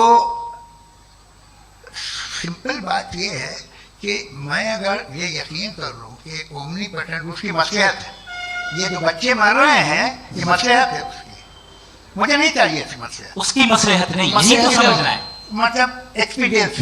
अच्छा, इस आपने अभी मेरी बात पूरी सुनी नहीं। मैंने कहा आपका पूरा आर्ग्यूमेंट दो फॉल्स असम्पशंस पर है। एक फॉल्स असम्पशन मैंने बता दिया, दूसरा फॉल्स असम्पशन ये है कि इस दुनिया में इविल के होने का कोई गुड रीजन नहीं है, जबकि हमारे पास बाज रीजंस मौजूद हैं, हमारे पास बाज वजूहात मौजूद हैं। अगर इस दुनिया में इविल ना हो तो आप गुड को डिफाइन कैसे करेंगे? अगर जुल्म ना हो आप इंसाफ को समझेंगे कैसे? अगर तारीकी ना हो तो आप लाइट को समझेंगे कैसे? बहुत अच्छे। अभी और सुन लें, अभी और बाकी है। ये तो बात बहुत पसंद आई साहब मुझे कि जब तक रेप ना हो तब तक औरतों की इज्जत का ख्याल आपने मेरा जवाब पूरा सुना ही नहीं। जब तक के बच्चों का कत्ल ना किया जाए तब तक आपको बच्चों की मासूमियत की इज्जत है। आपने पूरा जवाब सुना ही क्या बात है? क्या आपने नुक्ता निकाला? आपने पूरा जवाब सुना ही नहीं। आप सुन लें, मेरी बात सुन लें। ये मैंने आपको एक चीज बताई। दूसरी चीज, इस दुनिया में हम आए हैं टेस्ट के लिए, हमारा टेस्ट हो रहा है और हर इंसान का अलग अलग अंदाज में टेस्ट होता है।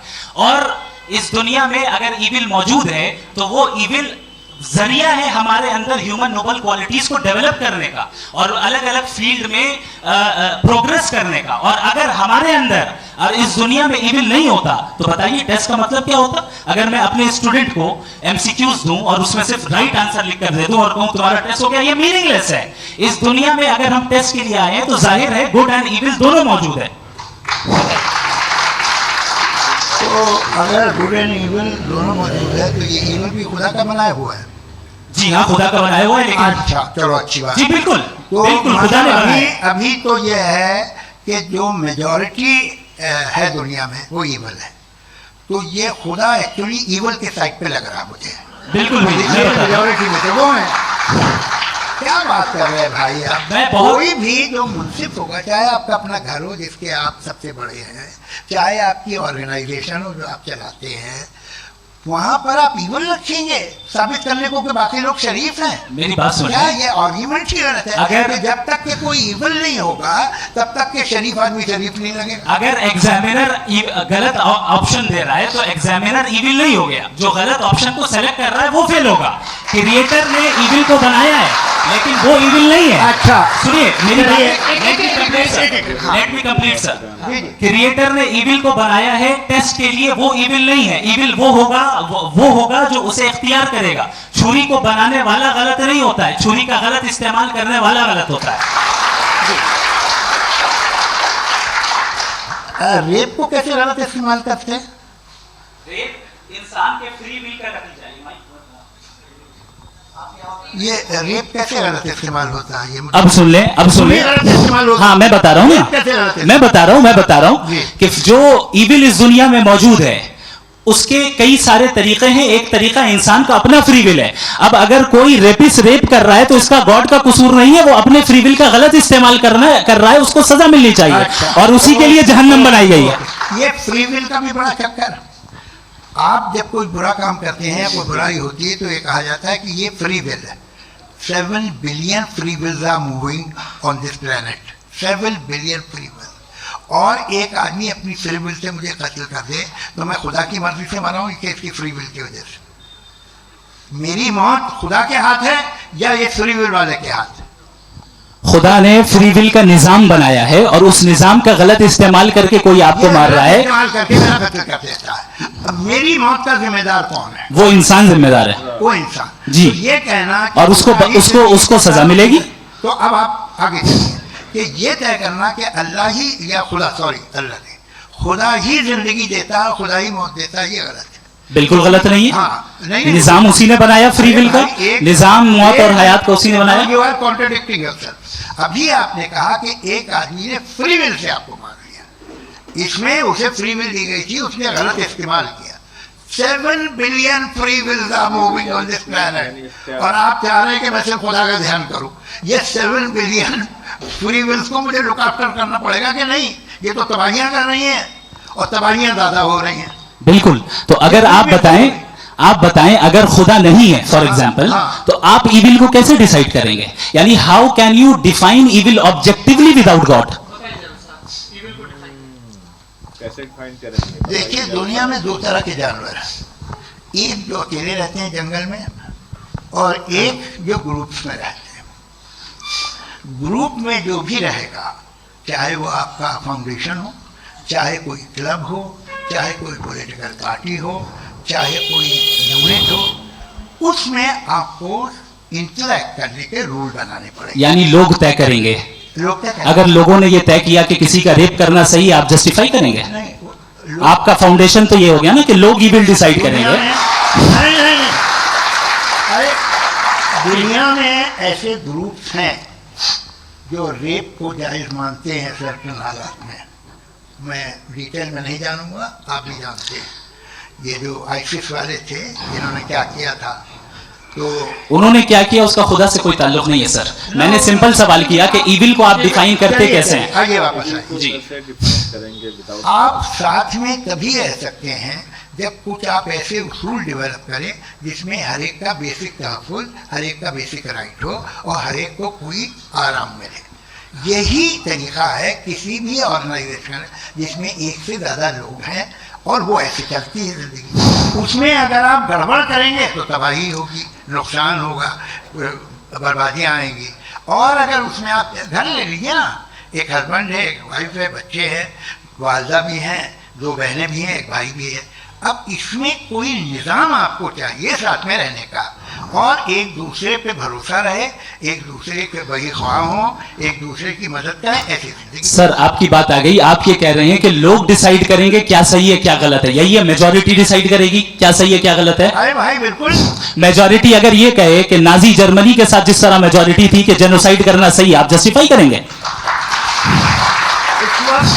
उस वक्त आपका ये उसके बाद क्लोज कर। हाँ, उस वक्त प्लेनेट पे जो लोग थे, हाँ। उनमें कितने लोग हिटलर को सही समझते? अच्छा, प्लेनेट की मेजॉरिटी तय करेगी, सोसाइटी की नहीं। प्लेनेट की मेजॉरिटी गॉड के एग्जिस्टेंस को सही मानती है, आप क्यों नहीं मानते? ये हेलो ये क्रॉस क्वेश्चन का राउंड यहाँ पर समाप्त होता है। और ये बड़ा अच्छा है कि इस तरह से फ्रेगमेंट कर दिया गया है ताकि जो मटेरी ऊपर जा रहा है नीचे जवाब दे दूं। जी। प्लेनेट की ज़्यादातर मेजॉरिटी कुछ दूसरे मजहबों के खुदा को मानती है। आप उन्हें क्यों नहीं, आप तो मेजॉरिटी की बात कर रहे अच्छा, हैं। ये क्लोजिंग आप ये कह रहे हैं इविल और गुड को डिसाइड मेजॉरिटी करेगी, मेजॉरिटी जो कर देना सही हो जाएगा। अरे क्लोजिंग इसको जैसा आप ही लोगों ने तय किया है उसी फॉर्मेट को फॉलो कर लेते हैं।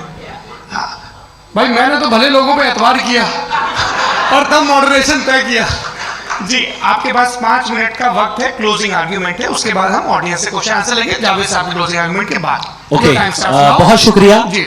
हमारा जो टॉपिक है डज गॉड एग्जिस्ट, मैं इस पे इतने एकेडमिक तैयारी करके आया था, मुझे था कि मैंने सोचा था कि कई सारे मैं आर्ग्यूमेंट्स दूंगा, लेकिन वक्त की भी किल्लत और जावेद साहब बार बार इधर उधर चले जा रहे थे तो उसको भी थोड़ा एंटरटेन करना पड़ गया। डज गॉड एग्जिस्ट पे मैं एक ही आर्ग्यूमेंट दे पाया। आर्ग्यूमेंट्स बहुत हैं और डेफिनेटिव आर्ग्यूमेंट्स हैं, और मेरे आर्ग्यूमेंट को किसी एक राउंड में भी इन्होंने एंटरटेन नहीं किया और रेफ्यूट नहीं किया। एक राउंड में भी नहीं, एक राउंड में भी नहीं। और ना ही अभी आपका क्लोजिंग आर्गुमेंट है। नहीं, वो बता दें। Argument of contingency sir. अरे मैं आपसे कई बार कह चुका हूँ कंटीजेंसी का मतलब अब मैं कैसे समझाऊं आपको आपस में, हाँ, आप और कितने आसानी से समझाऊं मैं, मुझे तो नहीं समझ में आ रहा है। आप अपनी आर्ग्यूमेंट ऑफ कंटीजेंसी उर्दू में बोल सकते हैं। हाँ, आप अपनी बात पूरी कर लें जी। आखिरी 4 मिनट। दूसरी चीज, just a minute please ma'am, can I talk? दूसरी चीज ये है कि आपने एक तो इसका जवाब नहीं दिया, दूसरा आपने गॉड के न होने पर कोई डेफिनेटिव आर्ग्यूमेंट नहीं दिया, सिर्फ मजहब पे बात कर रहे हैं आप। मजहब तो आज हमारा टॉपिक ही नहीं था। आज तो हमारा टॉपिक हो, आप मजहब से ले लेकर आईएस तक चले गए, भाई हमारा क्या ताल्लुक है उससे, वी कंडेम देम। और उसका गॉड से क्या ताल्लुक है? अगर कोई गलत काम कर रहा है, किसी ने किसी को कत्ल किया, किसी ने किसी का रेप किया, उसको सजा मिलनी चाहिए। और आपके पास कोई भी rational strong foundation of morality नहीं है। आपने कहा कि मेजॉरिटी तय करेगी सोसाइटी की, वो सही होगा। मैंने कहा हिटलर को, फिर आप सही कहेंगे नहीं, प्लैनेट की सोसाइटी की मेजॉरिटी तय करेगी। तो प्लैनेट की मेजॉरिटी गॉड के एग्जिस्टेंस को मानती है, आप कह रहे हैं ये रिलीजियस है। तो यानी आपके पास कोई स्ट्रॉन्ग फाउंडेशन नहीं है ऑब्जेक्टिव मोरालिटी का। ऑब्जेक्टिव मोरालिटी का अगर कोई फाउंडेशन है तो वो सिर्फ गॉड है, गॉड है, गॉड है। जी, ये मुफ्ती शमाइल नदवी साहब का क्लोजिंग आर्ग्यूमेंट था। अब हमारे पास जी ये बड़ा अच्छा है कि दोनों लोगों को मॉडरेटर से शिकायत भी और बोल रहे भाई हमारी शाबाशी भी तो करते चलो। अब मेरी बात जी, आपके पास जावेद अख्तर साहब 5 मिनट का वक्त है, ये आपका क्लोजिंग आर्ग्यूमेंट है, टाइम रीसेट कर दें। जी देखिए, बहुत सारी बातें हैं। गॉड का डेफिनेशन दुनिया के किसी भी रिलीजन में है कि वो ओमनीपोटेंट है, ओमनीप्रेजेंट है, he is just, he is kind, he loves you and so on. मैं जब दुनिया देखता हूँ तो मुझे कोई ऐसा सुप्रीम पावर यहाँ दिखाई नहीं देती है जो इंसान की बहबूदी के लिए कुछ कर रही हो, कमज़ोर को बचा रही हो, मदद कर रही हो, जालिम को पीछे हटा रही हो। मैंने देखा तारीख में नहीं। एक तो अगर है और ये देख रहा है तमाशा, तो उसका होना न होना बराबर है। दोम ये कि ये जो है, जब आप ये कहते हैं कि कायनात जिसकी कंटीजेंसी है, मैं देखिए वो लफ्ज़ इस्तेमाल किया मैं, तो ये कैसे हो सकती है भाई? और फौरन आप सरेंडर कर देते हैं कि जाहिर है कि इसका बनाने वाला तो इससे 10,000 गुना ज़्यादा कॉम्प्लिकेटेड होगा। उस पर आपके होने पे कोई इतराज़ नहीं है। उसे वो टाइमलेस है, वो पहले से था, टाइम तो बहुत बाद में आया। ये सब आप मानने को तैयार है जिसका आपके पास कोई सबूत नहीं, आपके पास कोई रीज़न नहीं। आपकी तारीख क्या है मजहबों की? बिलीफ की, जो खुदाओं का बिलीफ है, ये कॉन्स्टेंटली गलत साबित होता रहा है। मतलब आप कहें कि अरिस्टोटल के ज़माने में तो सब जाहिल थे, वो भी इतने ही यकीन से खुदा पे यकीन रखते थे, जो अब नहीं रहा, ये भी नहीं रहेगा। आप लिख लीजिए, और इसके आसार आपको दुनिया में दिखाई देना शुरू हो चुके हैं। ये बहस कि आज से 100 साल पहले इस तरह हो सकती थी, यहाँ तक तो आपको हम ले आए हैं। तो सर अरे इनको मदद की जरूरत नहीं भाई, ये सेल्फ सफिशिएंट आदमी है, आप क्यों इनकी मदद कर रहे हैं? Sir please. तो ये जो है तमाम बातें अपनी जगह है। ये एक पैकेज है। आप अकेले, कोई आदमी ऐसा नहीं जो सिर्फ गॉड को मानता हो, उसके साथ बहुत पैराफर्नेलिया आता है, अलग अलग पैराफर्नेलिया आते हैं। They have always created chaos in the society. मैं तो आपको सीधा ऑफर देता हूँ कि दुनिया में 10 इम्पॉर्टेंट बिलीव्स है। आप एक मानते हैं, 9 नहीं मानते। 9 में आप एथियस्ट हैं, 9 को आप बिल्कुल रीजनेबली मेरी तरह देखते हैं। तो 90 मजहबी आदमी भी 90% एथियस्ट है, वो दूसरे खुदा नहीं मानता, एक खुदा मानता है अपना वाला, बाकियों को कहता है गलत है। अगर आप मानना ही बंद कर दे तो आपका 10% चांस है कि आप सही हैं और 90% चांस है कि आप गलत हैं। मेरा मशवरा है, आप मानना छोड़ दिए तो 50% चांस होगा कि आप सही हैं और 50% चांस होगा, 40% आप गेन करेंगे बाय बिकमिंग एथियस्ट।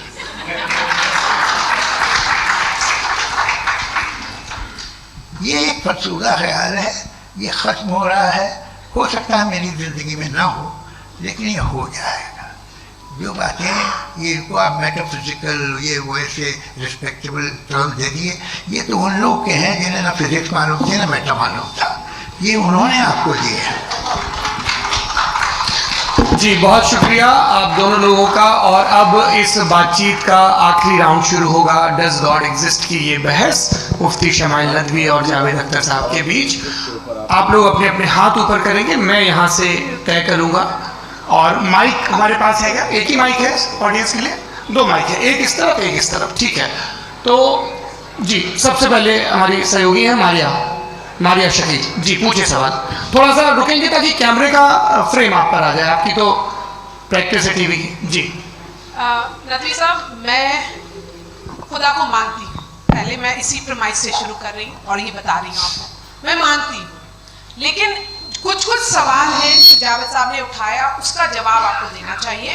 पहला सवाल ये कि गजा में सालों से छोटे बच्चे मर रहे हैं, वो उनको अगर खुदा मर्सीफुल है, हम मानते हैं कि अल्लाह ताला में बहुत ताकत है, तो वो बच्चे क्यों मर रहे हैं। दूसरी बात ये कि अगर कंटिजेंसी की जो आप बात करते हैं, पूरे मुस्लिम ममालिक मिल करके भी उन गजा के बच्चों को क्यों नहीं बचा पा रहे हैं, क्योंकि अगर वो चाहते, क्योंकि अल्लाह ताला उन पर हुकूमत करते हैं, सब पर हुकूमत करते हैं, तो वो उनको क्यों नहीं बचा जी पाते। Thank you very much. बहुत अच्छा किया आपने इस चीज़ को जिक्र कर दिया, मैं इसको और अच्छे से एक्सप्लेन करने की कोशिश करता हूँ। देखें, जहाँ तक आपने कहा कि गजा के बच्चों को मारा जा रहा है, देखिए दो वर्ल्ड व्यू है, एक एथीस्टिक वर्ल्ड व्यू, एक थीस्टिक वर्ल्ड व्यू है। बच्चे मर रहे हैं दोनों वर्ल्ड व्यू में, लेकिन हमारा वर्ल्ड व्यू कह रहा है कि रिकॉम्पेंस है, ये कह रहे हैं कि उनका मरना बेकार जाने वाला है, कोई उसका रिकॉम्पेंस नहीं है, चूंकि इनके यहाँ आखिरत और अल्लाह का कोई तसव्वुर या गॉड का कोई तसव्वुर नहीं है। आपने ये सवाल किया कि गॉड मर्सीफुल है, क्यों नहीं रोकता। ये मैंने बताया कि ये मिसकंसेप्शन है लोगों के दरमियान कि गॉड को सिर्फ मर्सीफुल और ओमनीपोटेंट समझते हैं। गॉड के सिर्फ यही दो एट्रीब्यूट्स नहीं हैं, गॉड के कई सारे एट्रीब्यूट्स हैं, उनमें से अल हकीम भी है, उनमें से ऑल वाइज भी है, ऑल नोइंग भी है। लिहाजा अगर इस दुनिया में किसी को तकलीफ आ रही है और गॉड उसको नहीं रोक रहा है, वो इसलिए नहीं रोक रहा है चूंकि इंसानों को फ्री विल दिया गया है। ठीक इसी तरीके से अगर एक डॉक्टर किसी छोटे बच्चे को इंजेक्शन लगा रहा है, उसे तकलीफ पहुंच रही है, उसके लिमिटेड पर्सपेक्टिव के एतबार से ये गलत हो रहा है और डॉक्टर बुरा है, लेकिन जब आप ब्रॉडर पिक्चर को देखेंगी, आपके और हमारे पास सिर्फ एक पिक्सल है, हमें इतना नजर आ रहा है कि गजा में कत्ल हो रहा है, लेकिन इसके पीछे कितना रिकॉम्पेंस उनको मिलने वाला है, पूरा पिक्चर गॉड के पास है। तो एक पिक्सल से आप पूरे पिक्चर को कभी भी जज नहीं कर सकती। आप इसमें कुछ जोड़ना चाहेंगे? आपको कुछ बोलना है इसमें? भैया आपने बहुत अच्छा जस्टिफिकेशन दिया। ये आप वो जो वहाँ के प्राइम मिनिस्टर इजराइल के उन्हें भेजिए, वो बहुत खुश होंगे। आप जस्टिफिकेशन दे देना कि अगर गॉड नहीं है तो बच्चे क्यों मर रहे हैं, आप बताएं। वो ये सवाल पूछ रहे हैं कि अगर आप ईश्वर का अस्तित्व नहीं मानते हैं तो उन बच्चों की मौत को आप कैसे इंटरप्रेट करते हैं? ये दुनिया जो है, जो ताकतवर लोग होते हैं वो एक नाइंसाफी करते हैं। तो ये अच्छा काम है, आपके नजदीक तो नेचर नाइंसाफी पे मबनी है। अरे मेरे भाई, आप नेचर की कहाँ बात करें, मैं तो इंसान की बात कर रहा हूं। तो फिर जब मैं इंसान की बात कर रहा था, आप नेचर की बात करने लग क्रॉस गए। एग्जामिनेशन। हाँ, ये मुझे बोलने नहीं देंगे तो अलग बात है, आप बोलिए, मैं मुझे जी नहीं, ये क्रॉस एग्जामिनेशन। मुझे बोल तो लेने दीजिए। जी, बोलिए। ठीक है। बात ये है कि ह्यूमन सोसाइटी तभी साथ में रह सकती है जब वो मोहब्बत से, एकता से, एक दूसरे के एहतराम करते रहे। इसके अलावा पॉसिबल नहीं, अकेले तो इंसान रह नहीं सकता। वहाँ पर कुछ लोग हैं जो फाउल करते हैं, वो फाउल हमेशा से तारीख में होता है। आज ये हो रहा है, जो हो रहा है बहुत बुरा हो रहा है, बहुत जालिमाना है, बहुत जाबराना है। उसको आप कहें कि ये बच्चों को कॉम्पनसेशन मिल जाएगा या इसकी इंजेक्शन है, इंजेक्शन तो हेल्थ के लिए दिया जाता है। आप ये कह रहे हैं कि ये बच्चों की जो धज्जियां उड़ रही हैं ये इंजेक्शन है, ये टेस्ट है और उस टेस्ट में उनको ऐसा रिकॉम्पेंस मिलेगा जो आपके तस्वुर के बाहर है। ये आप 3 बरस के बच्चे को बारूद से उड़ा के टेस्ट ले रहे हैं। वाह, वो नहीं ले रहा है, खुदा नहीं उड़ा रहा है, इजराइल उड़ा रहा है। जी, ये तो उसको कंडेम अगला करें। सवाल लेते हैं प्रोफेसर पुरुषोत्तम अग्रवाल। मुफ्ती साहब, एक निवेदन आपसे है कि कम से कम थोड़ा सा माइक क्लोज एक रिलीजियस और फिलॉसफिकल कर मैं प्लीज। एक रिलीजियस और फिलोसॉफिकल ट्रेडिशन है जो ब्रह्मांड को यानी यूनिवर्स को ही अंतिम मानती है। सर्वम खलु इदम ब्रह्मम, this is Chandogya Upanishad and it completely rules out the existence और नेसेसिटी, आपके शब्दों में necessity of a creator. The creation itself is the creator. तो एक मिनट प्लीज। दूसरा जो सवाल आपने अभी जो आप बार बार कह रहे हैं कि भगवान विद्वान भी है, वाइज, सब जानने वाला, तो अगर विजडम में दुनिया भर के पापों और अत्याचारों को बर्दाश्त करना शामिल है, तो फिर इसका मतलब ये हुआ कि अगर मैं फ्री विल से उसको अपोज करता हूं तो ईश्वर की विजडम और मेरी फ्री विल में कॉन्ट्राडिक्शन है। Because when I am opposing whatever is happening in Gaza, then I am opposing the God's will. और गॉड्स विजडम जवाब लेते हैं तो गॉड की विजडम में, एक मिनट सर प्लीज सर, ये एक जुमला, गॉड की विजडम है कि राजा में जो कुछ हो रहा है वो हो रहा है, मैं उसको अपोज कर रहा हूं, तो मैं गॉड की विजडम के खिलाफ जा रहा हूं। एक सवाल। दूसरा ये नहीं आपने दो ऑलरेडी, सर आप और सवाल कर लें लेकिन मुझे दो जवाब दे। सर, पहले आपने ये कहा, सुनिए मेरी बात सुनिए। इजराइल के वर्ड के मुताबिक तो ठीक हो रहा है ना? नहीं हो रहा है, ठीक नहीं हो रहा है, मैं बता रहा हूँ क्या हो रहा है। आप तशरीफ रखें, मैं बता रहा हूँ क्या हो रहा है। Let me complete please. एक सेकंड गाइस, एक सेकंड। ये देखिए ऐसा है कि ये सब बड़ा आपस में विचार विमर्श के बाद ये तय हुआ था कि कुछ नियम बना लिए जाएं ताकि एक टाइम बाउंड बातचीत चले। और भाई साहब, आप बड़ा जरूरी काम कर रहे हैं लेकिन कैमरे के फ्रेम में आके उस काम को गड़बड़ कर दे रहे हैं। ठीक है गुरु, अब मेरे को कहीं का गुस्सा कहीं निकालना था, सॉरी। नहीं, कोई गुस्सा नहीं है जी। तो प्रोफेसर ने सवाल पूछे, आप उनके जवाब दें। और थोड़ा ये सब लोग थोड़ा ख्याल रखें भाई, सवाल संक्षिप्त रखें जी। आपने दो सवाल किया। सबसे पहला ये कहा कि हमारे पास ये कॉन्सेप्ट है कि ये यूनिवर्स खुद नेसेसरी बीइंग है, creation itself is the creator. How irrational is this कि मैं एग्जिस्ट करूंगा बाद में लेकिन अभी एग्जिस्ट कर भी रहा हूं, यानी एक ही टाइम में एग्जिस्ट भी कर रहे हैं, नहीं भी कर रहे हैं। This is not true. दूसरी चीज आपने कहा कि अगर इजराइल में, सॉरी माफ कीजिएगा, Israel doesn't exist, occupied Palestine में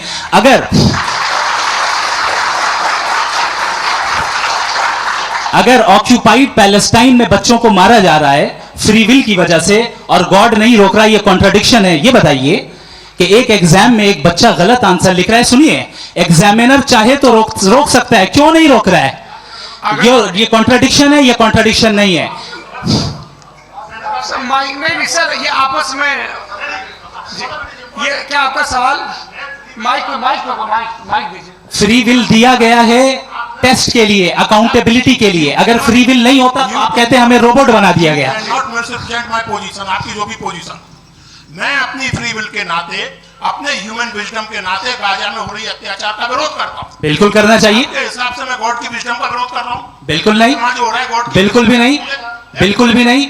उसका वहां पर गाजा में कत्ल होना ये इंसानों के गलत इस्तेमाल का नतीजा है, फ्री विल के इस्तेमाल का नतीजा है। गॉड इसका हुक्म नहीं देता, उससे रोकता है। यही तो मसला है ना, आपके लिए कॉन्सेप्ट क्लियर है? नहीं भाई, आपने तो बताया था इंजेक्शन लगाने से बच्चे को तकलीफ होती है, ये इंजेक्शन लगा। सर आप ऐसे रेटोरिक स्टेटमेंट दे तब तो कोई मसला नहीं समझते रहेंगे। This is a rhetoric statement, this is not a logical argument sir. I am sorry. आखिरी 30 मिनट बड़े मुश्किल होने वाले हैं जी। मुफ्ती साहब आगे बैठे हैं, इनको माइक दीजिए। हाँ तरुण, माइक आप अपने पास रखिए, आपको कैमरे का फ्रेम पता है जी। सबसे पहले दोनों को मुबारकबाद। एक सर अपना आप नाम बता दें। आप अमेरिका में शिकागो में रहते हैं, इतना मुझे याद है। बताया आपको, यासिर नदीम अलवाजदी मेरा नाम है। जावेद सर, आपसे एक क्वेश्चन है इन्फिनिट रिग्रेस के ताल्लुक से। एक हाइपोथेटिकल सिनेरियो है, मसलन अगर आप सर माइक थोड़ा सा प्लीज क्लोज रखिए जी। अगर आप शायर इसलिए हैं कि आपके कोई उस्ताद शायर थे, और वो इसलिए शायर थे कि उनके कोई उस्ताद शायर थे, और इसी तरीके से हम माजी में पीछे चलते चलते चले जाएं और कहीं ना रुके, तो माफ कीजिएगा आप कभी शायर नहीं हो सकते। लेकिन आप शायर हैं, आपका शायर एग्जिस्ट करता है, इसका मतलब ये है कि आप कहीं ना कहीं रुके हैं। तो मेरा सवाल ये है कि क्या आप इन्फिनिट रिग्रेस ऑफ कॉजेस को लॉजिकल फैलेसी मानते हैं या नहीं मानते? हाँ या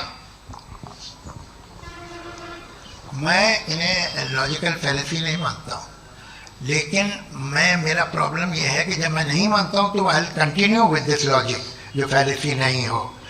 आप एक जगह रुक जाते हैं जाके, आप कहते हैं ये गेंद कैसे बनी, ये जजीरा कैसे बना, ये समंदर कैसे बना, ये ज़मीन कैसे बनी, और अचानक गॉड पे जाके आपको ब्रेक लग जाता है। एक बार आप सवाल नहीं करते कि भाई इनको बनाने वाला तो इनसे भी कॉम्प्लिकेटेड होगा, वो कैसे बना, उसके बारे में आपने इत्मीनान कर लिया, वो हमेशा से है। तो अगर आप उसे हमेशा से मानते हैं तो फिर ये मान लीजिए कि कायनात हमेशा से है, क्या तकलीफ नहीं आते जी है? हम मौजूद नहीं। अच्छा सर क्यों नहीं होता? मैं बताऊं प्लीज।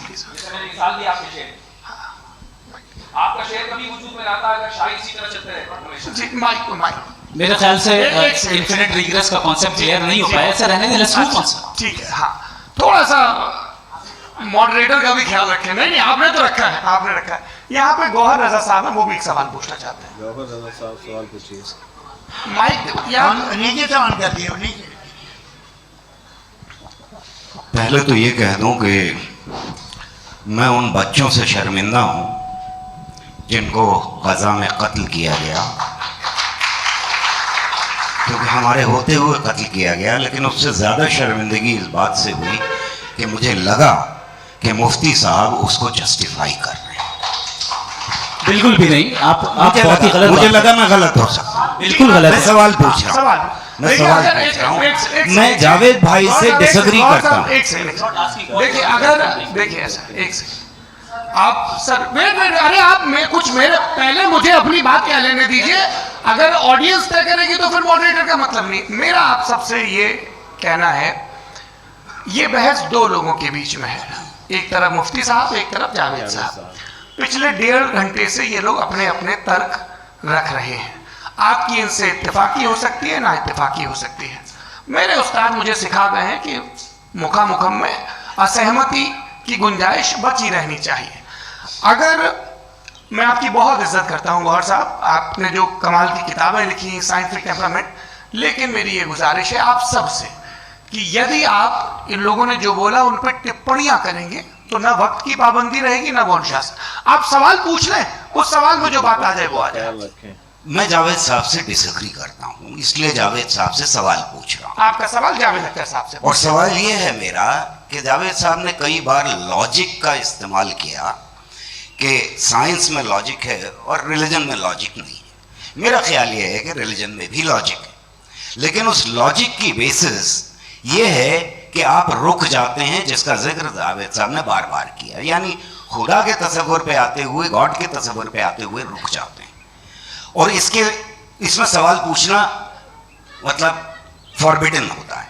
सवाल ये है कि क्या जावेद साहब इससे एग्री करते हैं कि साइंस की लॉजिक अलग है और रिलीजन की लॉजिक अलग है? बताइए सर। देखिए, 3 चीज़ें हैं, साइंस है, एक है मंतिक है, इस्तिदलाल है, और एक जो है कुछ भी नहीं है, फेथ है, अकीदा है। मैं अकीदे की लॉजिक का कायल नहीं हूँ। मुझे आप इस्तिदलाल से, लॉजिक से, रीज़न से समझाइए, मैं मानने को तैयार हूँ, मेरा क्या नुकसान होगा। लेकिन ये कि अकीदे पे मैं नहीं जा सकता हूँ। अकीदे का मतलब है कि तुम ये मान लो, सवाल ना करो, ये नहीं। आप सारी बातें करके, बड़ी साइंटिफिक बातें करके एक जगह जाके खुदा के वजूद पे रुक जाते हैं, सरेंडर कर देते हैं। मैं सरेंडर करने को तैयार नहीं। That's all ji.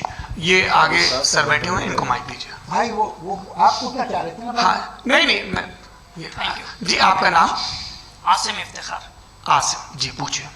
Sir, Javed sir से सवाल है कि आपने अपने क्लोजिंग माइक थोड़ा करीब, अपने क्लोजिंग स्टेटमेंट में बात कही थी कि मज़हब का जो फ्यूचर है वो ज़्यादा दिन नहीं जाने वाला है, लेकिन मैं देख पा रहा हूँ कि जो ऑक्सफोर्ड यूनिवर्सिटी की एक स्टडी है 2011 में हुई है, जिसके 50 एकेडमिशियंस ने इसको अंजाम दिया था, उसमें वो ये कहते हैं कि जो फेथ इन गॉड है वो इनबिल्ट है ह्यूमन नेचर के अंदर, जिसको हम कहते हैं फितरत के अंदर शामिल है वो।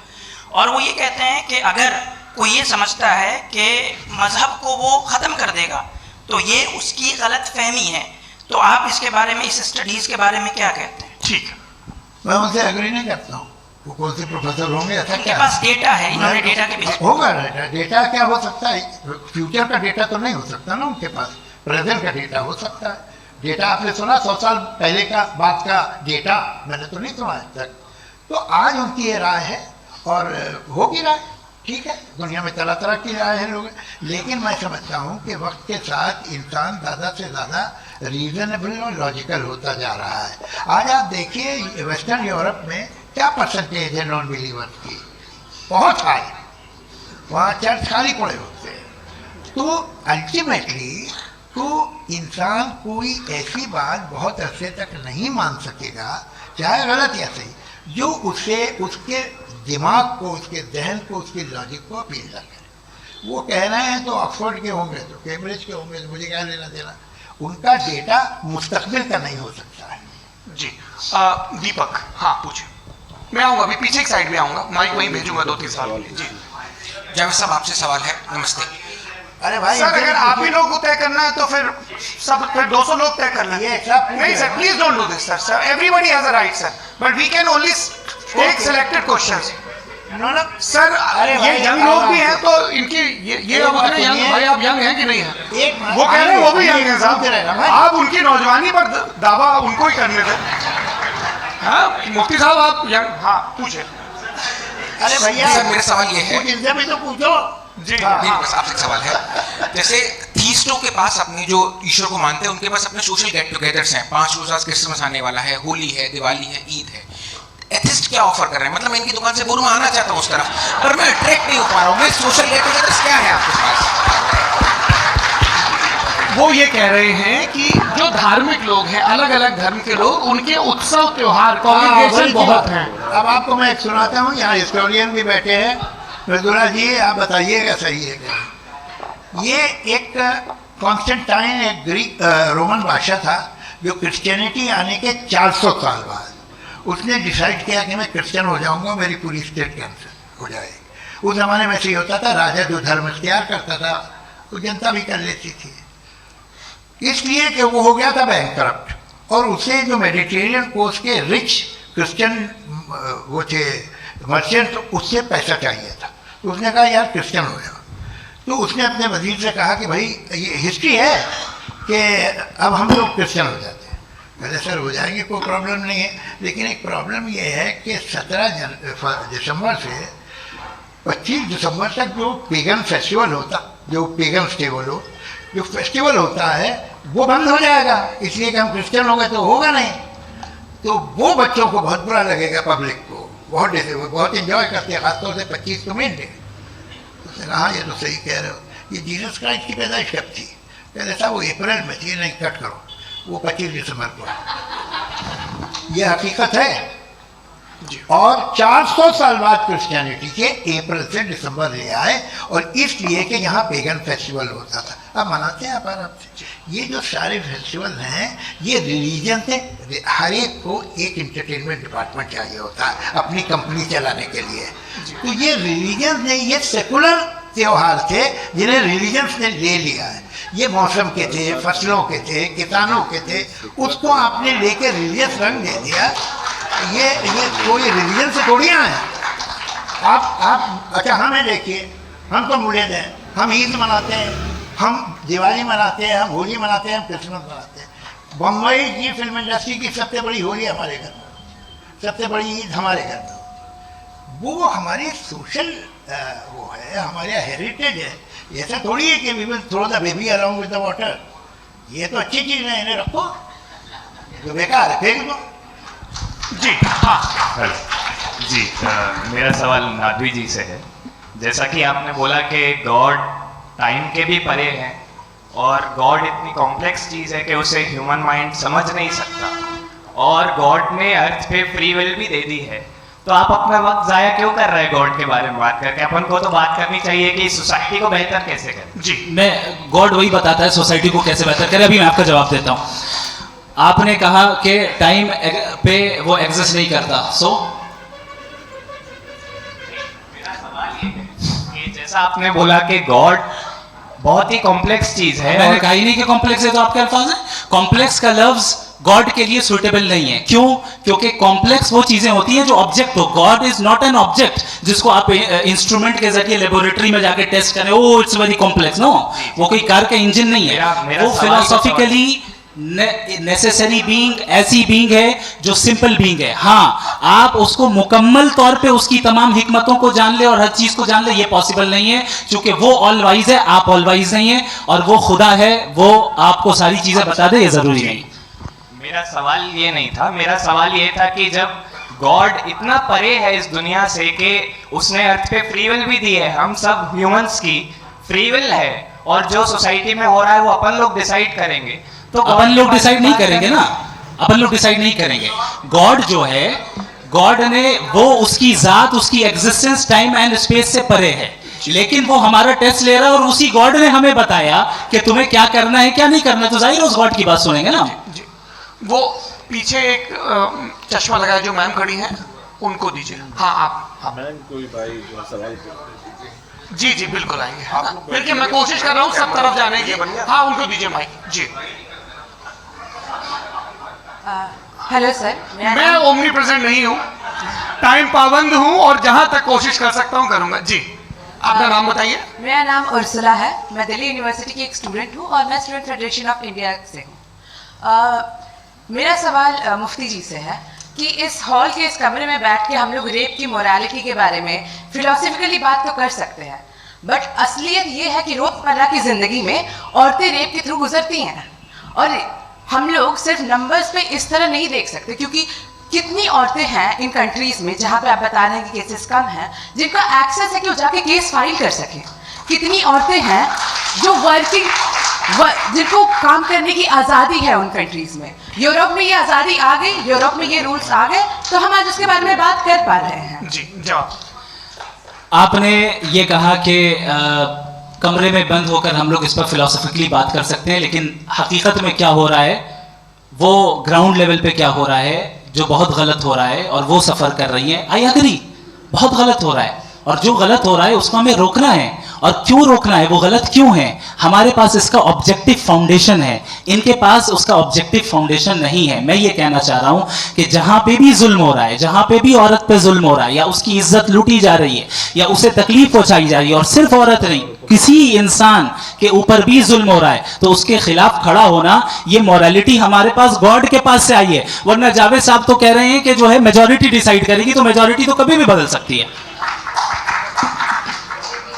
क्या ये थोड़ी सी आपको गलतफहमी है। मैं अगर मेरे जुमले से ये मतलब निकला या मैंने कहा तो ये जुमला मैं वापस लेता हूँ, ये मेरा मतलब ही नहीं था कि मेजॉरिटी डिसाइड करेगी। मेजॉरिटी डिसाइड करे तो दुनिया में बड़ी, वैसे आपने कहा था ये जुमला, ये तो हो सकता है, मैं मान रहा हूँ, बाद में रिकैप कर लेंगे। अरे एक सेकंड, मैं अपनी एक्सप्लेनेशन देता हूँ। मुनासिब बात यह है कि हम सब के सब दिल में जानते हैं कि क्या अच्छा है क्या बुरा है, हमें पता है अच्छी तरह। जो लोग बुरे काम करते हैं उन्हें भी मालूम अच्छा क्या है। यही तो सवाल था हजरत कि फिर ये मोरालिटी आई कहाँ से? Cross examination. हाँ जी, हाँ। मोरालिटी साथ रहने की डिजायर से आई, यानी साथ रहकर जो कुछ कह दे, जो कुछ कर दे, वो हो जाएगा? नहीं नहीं, तो आप कायदे से रही कर सकते हैं जब तक लोगों में मोरालिटी हो, वरना क्यास हो जाएगा। ये आपको कैसे पता? जी, हमने देखा ना, जहाँ मोरालिटी का क्यास हो गया, हम देखते हैं। कहाँ पे देखते भाई? दुनिया में। आप जो आप एक कहीं पे अगर गलत हो रहा है तो उसको आप गलत देखिए। आप एपिस्टेमोलॉजी की बात कर रहे हैं, मैं ऑन्टोलॉजी की बात कर रहा हूँ। फाउंडेशन क्या है? दोनों लोगों को चाय पे होस्ट करूंगा, वहां पे क्रॉस एग्जामिनेशन कर लीजिए। अभी ऑडियंस का हक मार रहे हैं आप लोग भाई, सर जस्ट लोग हैं आप लोग। और सर भाई ये हाँ, उधर आएंगे, जी सर आएंगे। सर मेरा नाम लईकुर रहमान है और मैं अलीगढ़ मुस्लिम यूनिवर्सिटी का स्टूडेंट हूँ, और जहाँ तक मुझे पता है कि sir you are also product of Aligarh Muslim. मैं भी उसी के मन का बुलबुल। हाँ सर, तो बहुत खुशी हुई मुझे जान करके कि मैं आपसे मिलूंगा। सर मेरा सवाल ये है, सर सैयद अली रहमा का नज़रिया ये था कि खुदा के वजूद को अक़ल के दायरे में रह कर के तलाश करना, न कि पूरी तौर से उसका इनकार कर देना। Sir how will you define it? नहीं, तो ये तो आप इन्हें बताइए।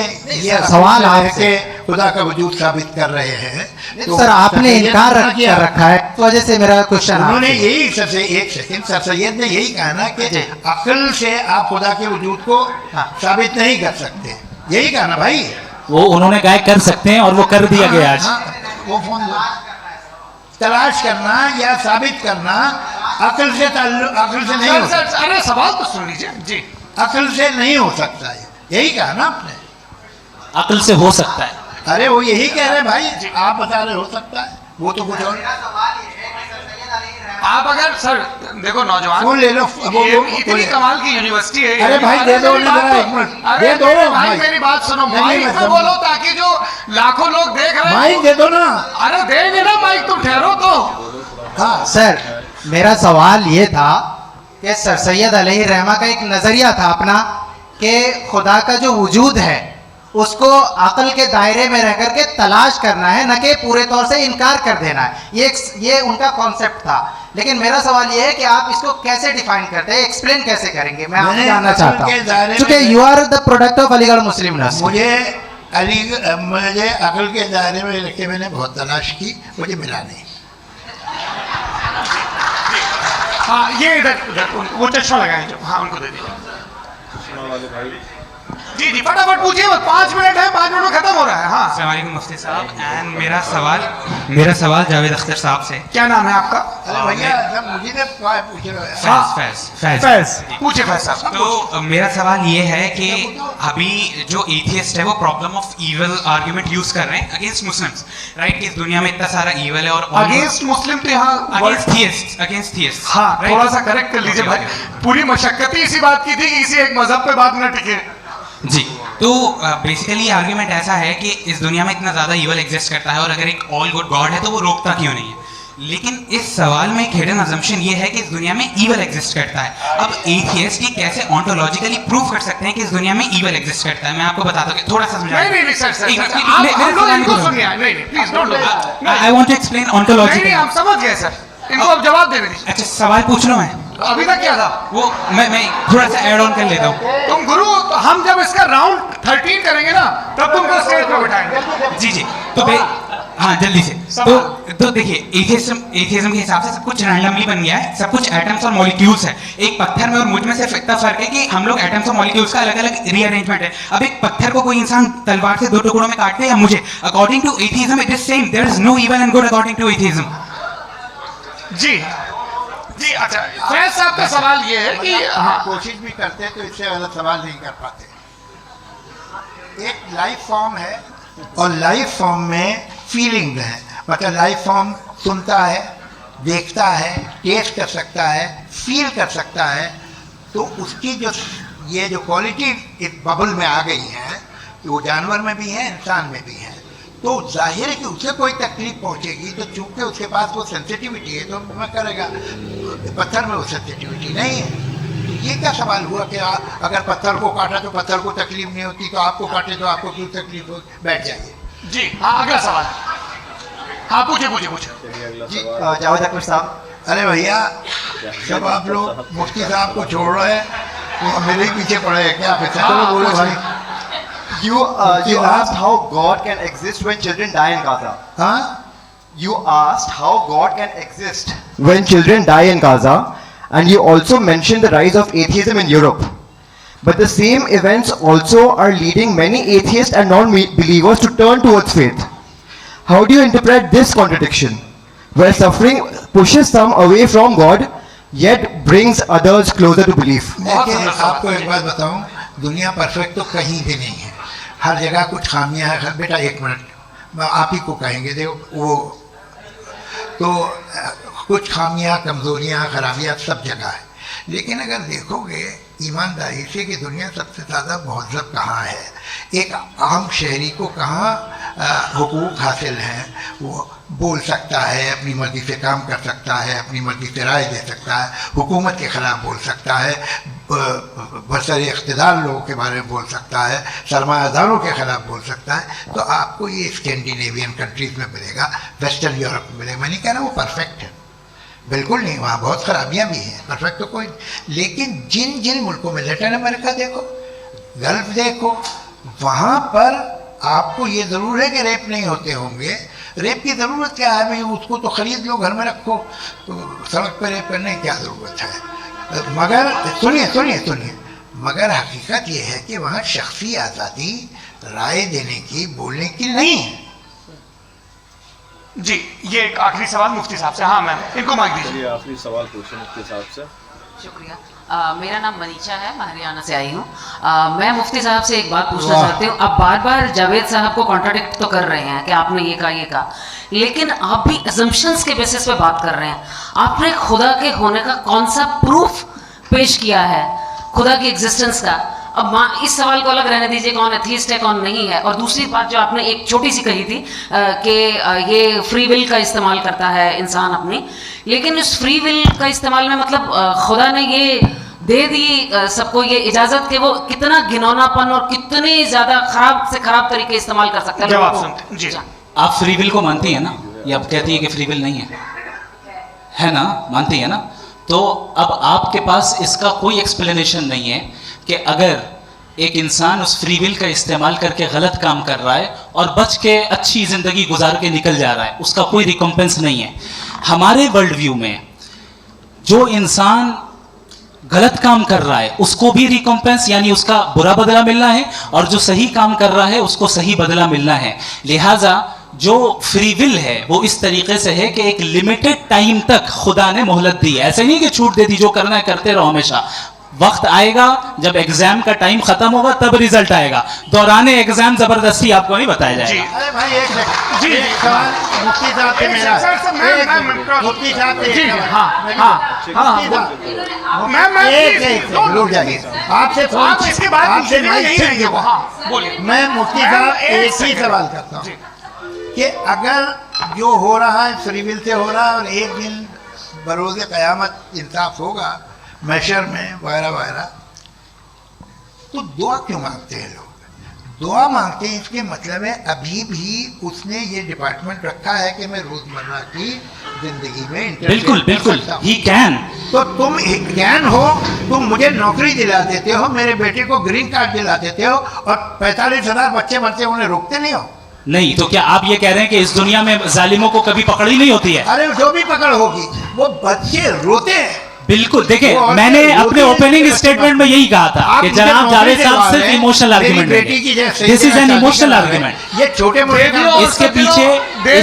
इसके पीछे का रीजन मैंने बताया क्या है, इसके पीछे का रीजन क्या है मैंने बताया। मंच से आप लोगों को सज्जनों इसलिए कह रहा हूं ताकि थोड़ा सा आपके कॉन्शियस में जोर रहे कि आपको ऑर्डर बचा के रखना है।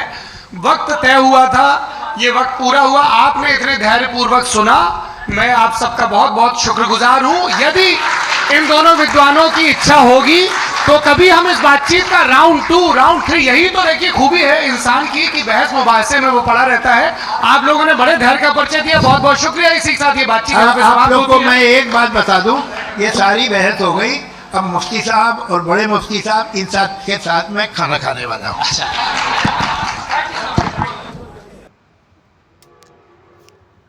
चलिए हजरात, आप लोगों ने काफ़ी वक्त दिया और ये पूरा डिबेट सुना, और सुन के आप लोग बताइए कि आप लोगों को ये डिबेट कैसा लगा, आप लोगों को क्या नॉलेज मिली, क्या जानकारी मिली, आप लोग कमेंट में ज़रूर बताइए।